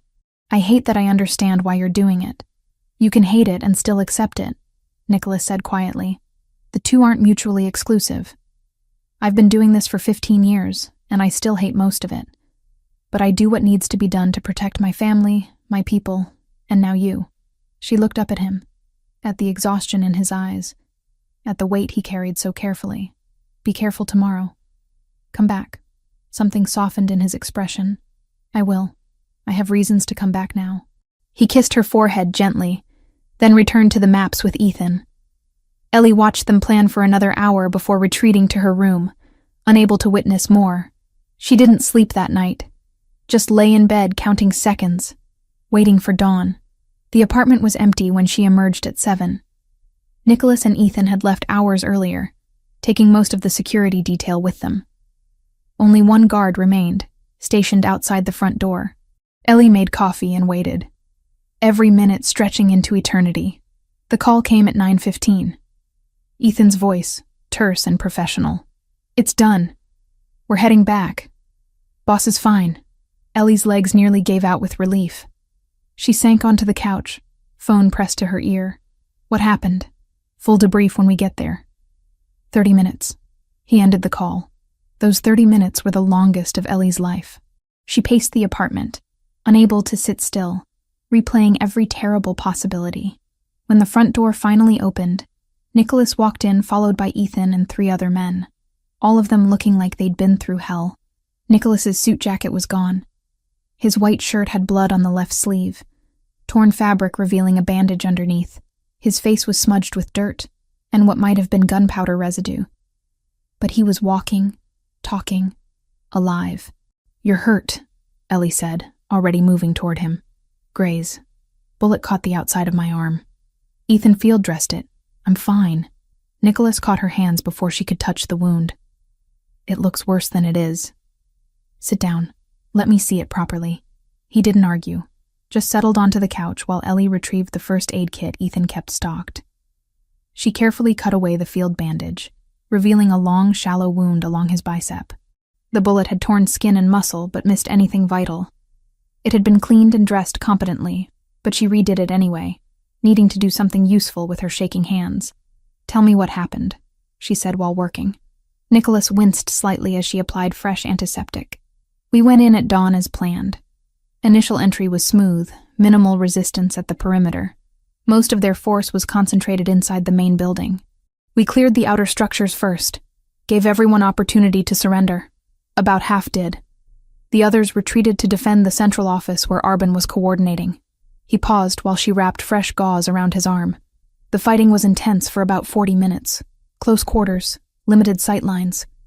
Ethan's team secured the south exits, prevented anyone from escaping that way. My team pushed through the main corridor. Eventually, we cornered Arbin and his top 3 lieutenants in the office. Standoff for 10 minutes while we negotiated terms. He surrendered. He saw reason," Nicholas said dryly. "Representatives from the Vitale and Ricci families were there as witnesses. We made it clear this wasn't just about me. This was 3 Italian families united against Albanian expansion. Fight us all and lose everything or accept terms and walk away intact. Arbin's not stupid. He was outnumbered 3-1 with no escape route and no reinforcements coming. He accepted terms." Ellie finished securing the bandage and sat back. "What terms?" "Complete withdrawal from Manhattan and Bronx territories. No operations, no claims, no presence. They return to their established areas in Queens and stay there. In exchange, we don't pursue further action against their organization." Nicholas flexed his arm carefully, testing the bandage. "And most importantly for you, the threat against you ends immediately and permanently. That was non-negotiable. I made it very clear that if anything happens to you, the agreement is void and total war begins with Arbin being the first target." He agreed to that. He had a gun pointed at his head, and 3 family representatives explaining exactly what would happen if he refused. "Yes," he agreed. Nicholas pulled her closer with his good arm. "It's over, Ellie. The war, the threats, the bounty. You're safe now." The words should have brought immediate relief. Instead, Ellie felt numb, unable to fully process that the nightmare was actually ending. Just like that? He just agrees and it's done? These kinds of agreements hold weight, Ethan said from across the room. They were witnessed by neutral parties from other families. Breaking them would mean war not just with us, but with everyone who witnessed the terms. Arbin's not going to risk that. He's a businessman first. He'll honor the agreement, because violating it costs more than his pride is worth. Nicholas's phone buzzed. He checked it and nodded. The other families are confirming. Words spreading through the criminal network. The Albanian threat to you is officially over. Anyone who comes after you now does it without Arbin's backing and would be violating a witnessed agreement. That's a death sentence in this world. Ellie looked between them, still struggling to believe it. So I can go home, back to my apartment, live normally? Yes, Nicholas said simply. Though I hope you'll choose not to. What do you mean? He stood, moving to the window despite his injury. During negotiations with Arbin, there were parallel discussions with other parties. Detroit loan sharks, specifically. The ones your father owed money to. I purchased his debt, all $11,500 of it, and canceled it. That vulnerability no longer exists. Ellie's breath caught. You said you wouldn't do that. I told you I didn't want... You said you didn't want charity or to owe me favors, Nicholas interrupted. This isn't either. This was strategic elimination of a potential weakness. As long as those debts existed, someone could have used them for pressure or leverage. I remove that possibility. The debt no longer exists. That's still you controlling my life. That's me protecting you completely. He turned to face her. And there's more. The restaurant your father lost. The one your grandmother built in Detroit. I located the current owner, who'd been trying to unload it for 2 years. I purchased it through intermediaries. The property is now in your name, transferred legally. You own it free and clear. Ellie stood slowly, her mind struggling to process the information. You bought my grandmother's restaurant? The building and land, yes. What you do with it is entirely your choice. Sell it, reopen it, tear it down and build something else. It's yours. She should have been angry, should have felt manipulated or controlled. Instead, she felt something crack open in her chest. A wound she hadn't realized she'd been carrying for 6 years. The restaurant her father had lost, the symbol of his failures and her family's destruction, was hers now. Not a burden anymore. A possibility. Why? Her voice came out rough. Because you deserved closure. Because that place meant something to you beyond money or property. Because I can give you that, and it cost me nothing compared to what you've sacrificed because of me. Nicholas crossed back to her. And because I'm trying to show you that what I feel for you isn't about control or obligation. It's about caring for someone and wanting to give them the things that matter. Ellie's eyes burned with tears she refused to let fall. That's too much. The debts, the restaurant, it's all too much. It's exactly right, he said firmly. You saved my life. You got dragged into a war you didn't start. You've handled everything with more grace and strength than anyone could reasonably expect. This isn't charity or manipulation. This is me trying to give you back some of what you lost. She looked at this man who'd entered her life through violence, who operated in a world of consequences she barely understood, who'd just come back from a firefight with a bullet wound he was treating like a minor inconvenience. This dangerous, complicated man who was offering her freedom and closure wrapped in gestures that should have terrified her. My brother, Nicholas said quietly. Marco. I told you he died in a car bomb 5 years ago. I remember. I never found who ordered it. Never got justice or revenge or even understanding. I've carried that weight every day since, wondering if I'd been more careful, more paranoid, if I could have saved him. His dark eyes held hers. When that Mercedes exploded, and you were underneath me, debris raining down, I realized I had a chance I didn't get with Marco. A chance to actually protect someone who mattered, to not lose someone else to this life. I'm not your brother. No, but you're someone I care about. Someone who deserves better than living in fear and looking over her shoulder forever. So yes, I eliminated the debt and bought the restaurant. I'd do it again. I'd do more if I could. Ellie reached up and touched his face, feeling the roughness of stubble, the warmth of living skin. Thank you. For all of it, even though it terrifies me how much power you have to change my life with a few phone calls. That power only matters if I use it to help, not control. Nicholas covered her hand with his. I'm not trying to own you, Ellie. I'm trying to free you. She believed him. Maybe that was naive, maybe dangerous, but she believed the sincerity in his voice and eyes. So it's really over? The Albanians, the threats, all of it? It's over. You're safe. You can go back to your apartment if you want. Resume your life. Or, he paused, seeming uncharacteristically uncertain. Or you could stay. Keep working with the restaurants. Keep being part of this complicated mess we've built. The choice is entirely yours. Ellie looked around the expensive apartment that had been her cage and sanctuary for weeks. Looked at Nicholas with his bandaged arm and exhausted eyes. Looked at Ethan in the kitchen, pretending not to listen while definitely listening. I don't know what I want yet, she admitted. Everything's been chaos and survival for so long. I need time to figure out what normal even looks like anymore. That's fair, Nicholas agreed. Take all the time you need. The job offer stands regardless. You're good at what you do. The restaurants are better with you involved. That's business reality, not personal favors. She appreciated that distinction more than he probably realized. Can I see the property deed? For the restaurant? He pulled out his phone, swiped through files, then showed her.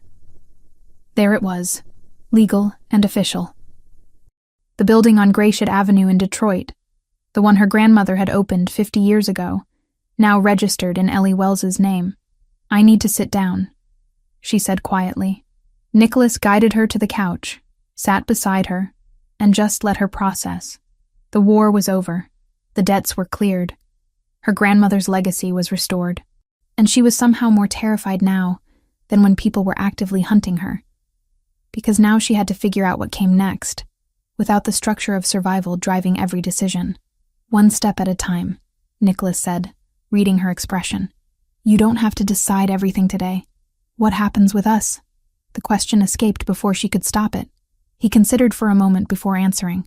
"That depends entirely on what you want." "I know what I want. I want you in my life, whatever form that takes. But you've been living under extraordinary circumstances.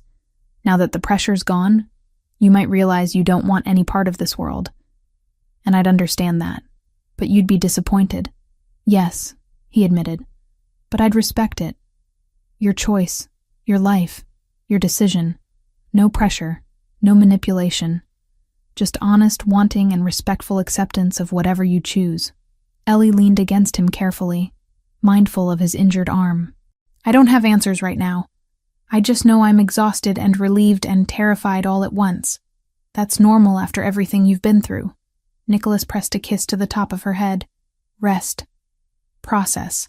Figure things out. I'm not going anywhere."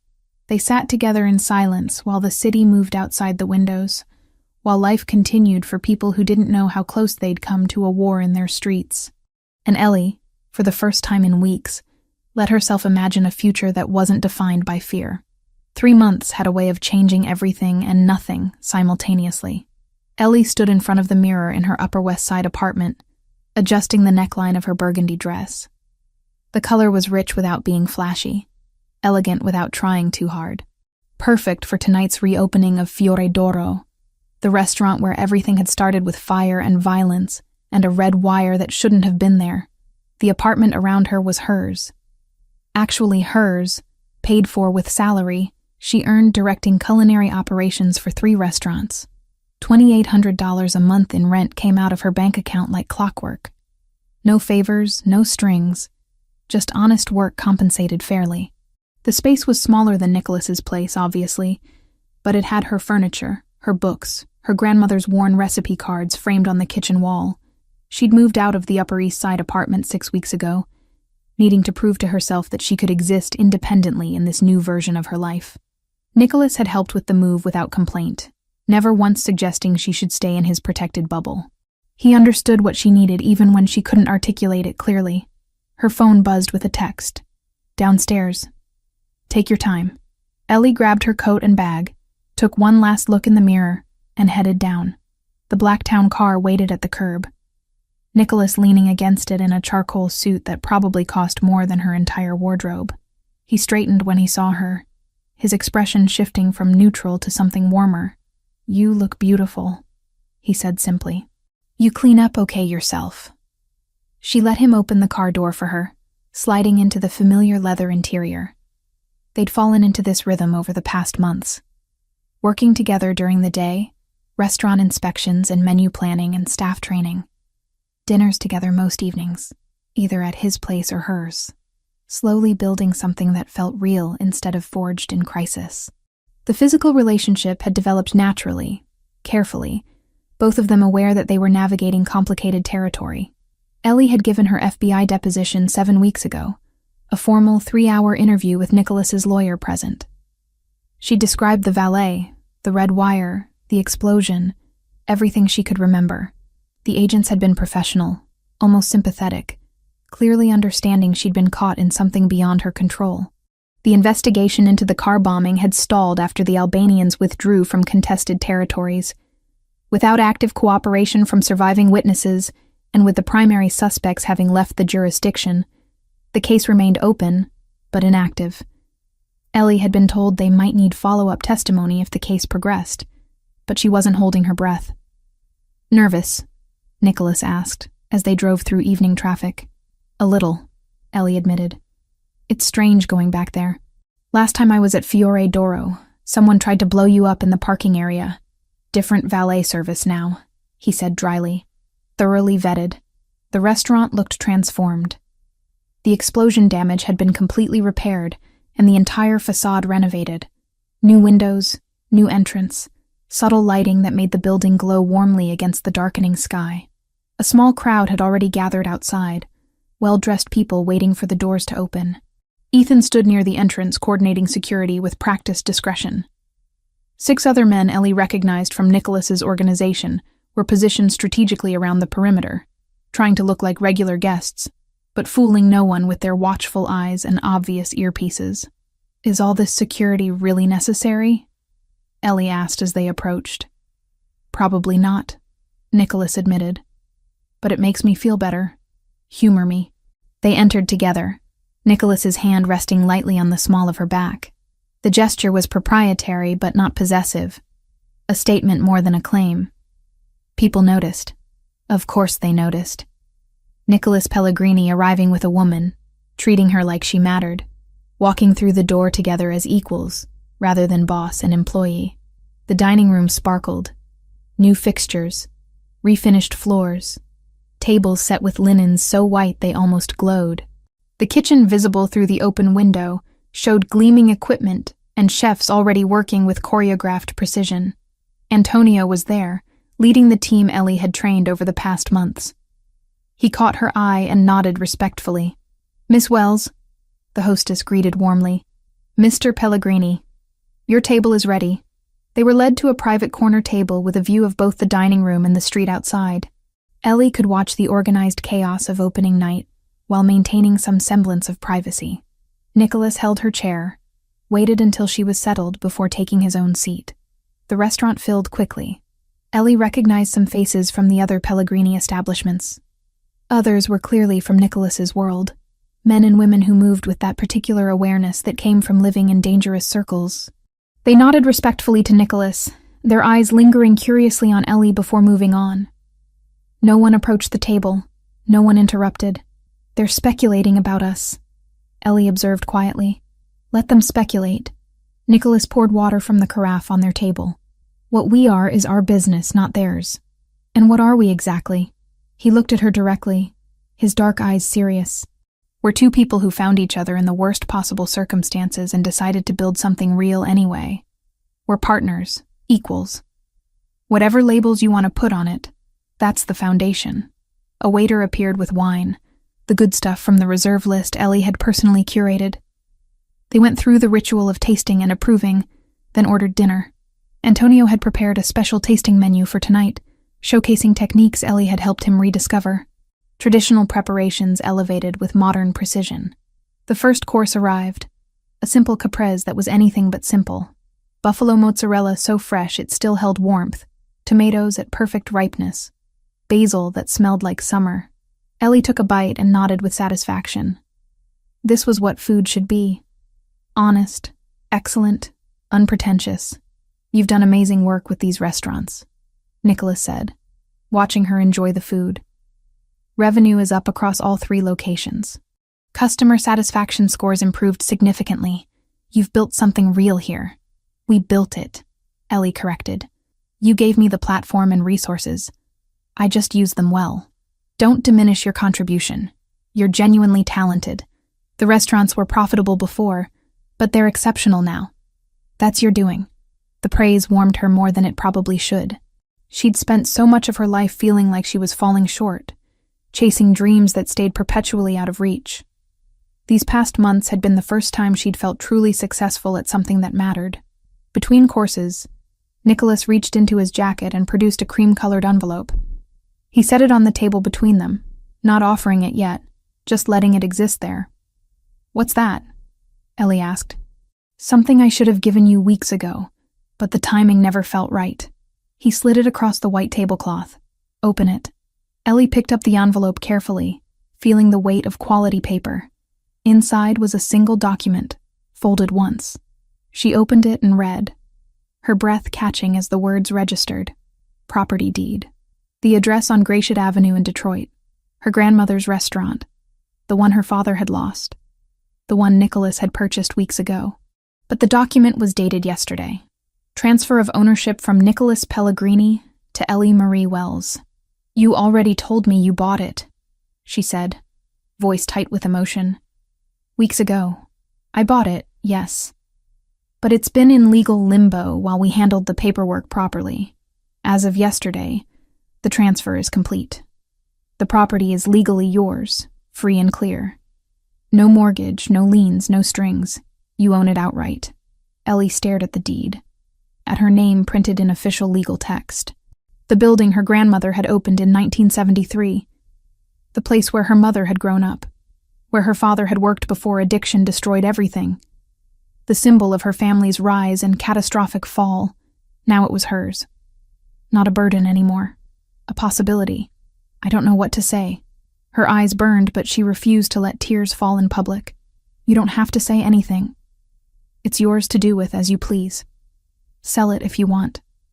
Reopen it if that interests you. Demolish it and build condos. The choice is entirely yours. I'm giving you the property, not expectations about what you do with it." Why? The question came out rougher than intended. Why do this? The debts were one thing, strategic elimination of vulnerabilities. But this is personal.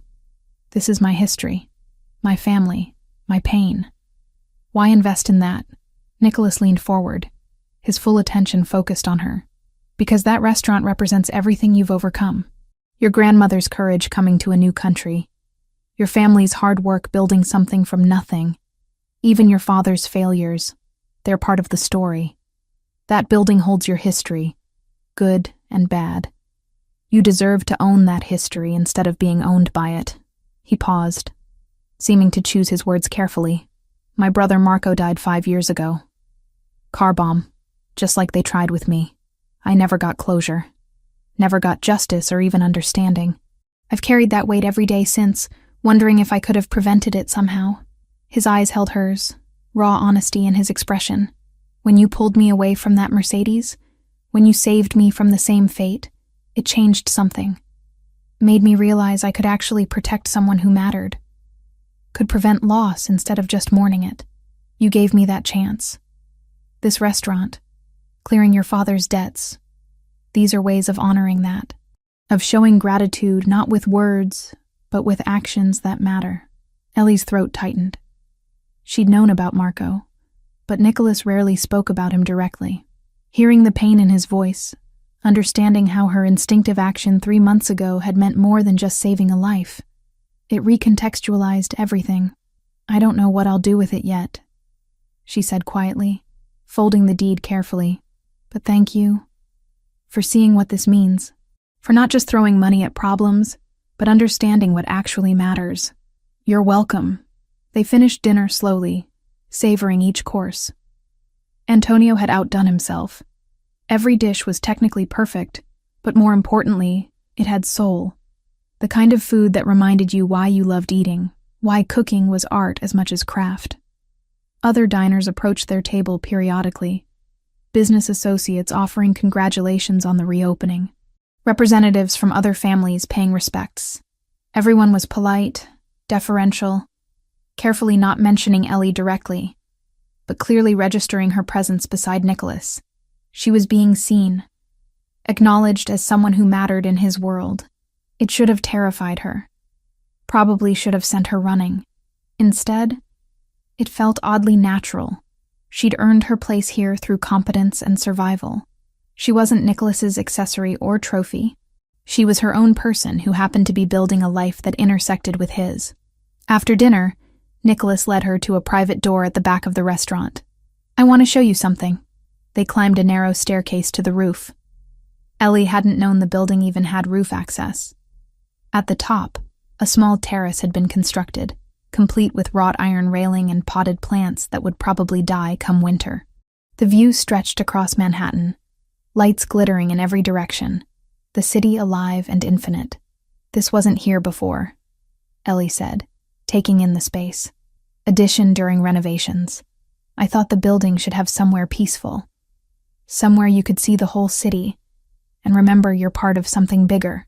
Nicholas stood beside her at the railing, both of them looking out at the urban landscape. "It's beautiful," They stood in comfortable silence, the sounds of the city filtering up from below. Car horns, distant sirens, the general hum of millions of people living their lives. Ellie thought about how different her life was now compared to 3 months ago. Different from a year ago. Different from any version of the future she'd imagined for herself. "I never expected this," she said finally. "Any of this. Working with restaurants at this level. Having actual authority and respect. Being with someone like you. Someone like me," Nicholas repeated with slight amusement. "A criminal, you mean? Someone powerful. Someone who operates in a world I don't fully understand. Someone dangerous." She looked at him directly. "But also someone thoughtful. Someone who keeps his word. Someone who's capable of gentleness despite living in violence. I'm not good," Nicholas said quietly. "I want to be clear about that. I've done things you don't know about and shouldn't know about. I've made choices that hurt people, sometimes permanently. I'm not a hero or a good man struggling against circumstances. I'm what I am, and what I am includes darkness. You're better off not examining too closely." "I know," Ellie said simply. "I'm not naive about who you are or what you do. But I also know who you are with me, how you've treated me. The respect you've shown even when you had all the power and I had none. That matters too. Does it matter enough?" The question was vulnerable in a way Nicholas rarely allowed himself to be. "Enough for you to stay? To keep building this thing between us?" Ellie considered carefully before answering. "I spent 3 years in New York before I met you. Working terrible hours for bad pay, barely scraping by, with no real future except more of the same. I was surviving but not living. Not really." She gestured at the city around them. "Now I'm doing work that matters. Running operations that affect people's livelihoods. Making decisions that have real consequences. I'm using skills I thought were wasted. Building something that feels important. And yes, I'm with someone who makes me feel valued in ways I didn't know were possible. But," Nicholas prompted, hearing the hesitation, "but I'm also realistic. Your world is dangerous. There will be other conflicts, other wars, other situations where violence is the solution. I can't pretend that away or convince myself it won't happen." She turned to face him fully. "What I'm saying is, I'm choosing this with eyes open. Choosing you. Choosing this life. Knowing exactly what it includes. Not because I'm naive or desperate or don't have other options, but because despite everything, this is where I want to be." Nicholas pulled her closer, his hands warm on her waist. "That's all I needed to hear. That you're choosing this freely, not because you feel trapped or obligated." "I'm free," Ellie confirmed. "Probably freer than I've ever been, and I'm choosing you." He kissed her then, slow and thorough, like they had all the time in the world. When they finally broke apart, both slightly breathless, the city continued sparkling around them, indifferent to the small human moments happening on a rooftop in Manhattan. "We should get back down," Nicholas said eventually. "People will notice we're gone." "Let them notice." But Ellie smiled, taking his hand as they headed back toward the stairs. The restaurant was still full when they returned, the reopening celebration continuing successfully. Ethan gave them a knowing look but said nothing, just continued his quiet supervision of security. Antonio sent out a complimentary dessert, his way of showing appreciation for Ellie's training. Everything moved smoothly, professionally, exactly as a successful restaurant should operate. They left together near midnight, the last guests departing with satisfied expressions. In the car heading back uptown, Ellie held the property deed carefully, thinking about Detroit, about her grandmother, about the complicated legacy now literally in her hands. "I might reopen it," she said quietly. "The Detroit restaurant. Not right away. Maybe in a year or two, once I have more experience. But I like the idea of bringing it back, honoring my grandmother's vision properly. Whatever you decide, I'll support it." Nicholas's hand found hers in the darkness of the car. "You don't need permission or approval. Just know that whatever resources you need, they're available. Not charity, investment in something worthwhile." Ellie squeezed his hand, accepting the offer for what it was. Partnership, trust, mutual investment in each other's success. The car dropped her at her apartment building first. Nicholas walked her to the door, kissed her goodnight, promised to see her tomorrow for a scheduled meeting with suppliers. Normal things. Regular relationship things. The kind of ordinary moments she'd wondered if she'd ever have again during those first terrifying weeks. Upstairs in her apartment, Ellie set the property deed on her kitchen counter beside her grandmother's framed recipe cards. Past and present, failure and redemption, all of it sitting together in the space she'd built for herself. She made tea she didn't really want, just needing the ritual. Through her windows, the city glowed with endless lights, millions of lives intersecting and diverging in patterns too complex to track. She was part of that pattern now. Not just surviving in the margins, but actively participating, building, creating something meaningful. 3 months ago, a car had exploded because she'd noticed something wrong. That moment of instinct had destroyed her old life completely and irreversibly. But it had also opened doors she'd never known existed, given her opportunities she'd never have found on her own, connected her with someone who saw her value when she'd felt invisible. It wasn't a fairy tale. Nicholas wasn't a prince, and she wasn't a rescued princess. They were two complicated people who'd found each other through violence and chosen to build something real from those ashes.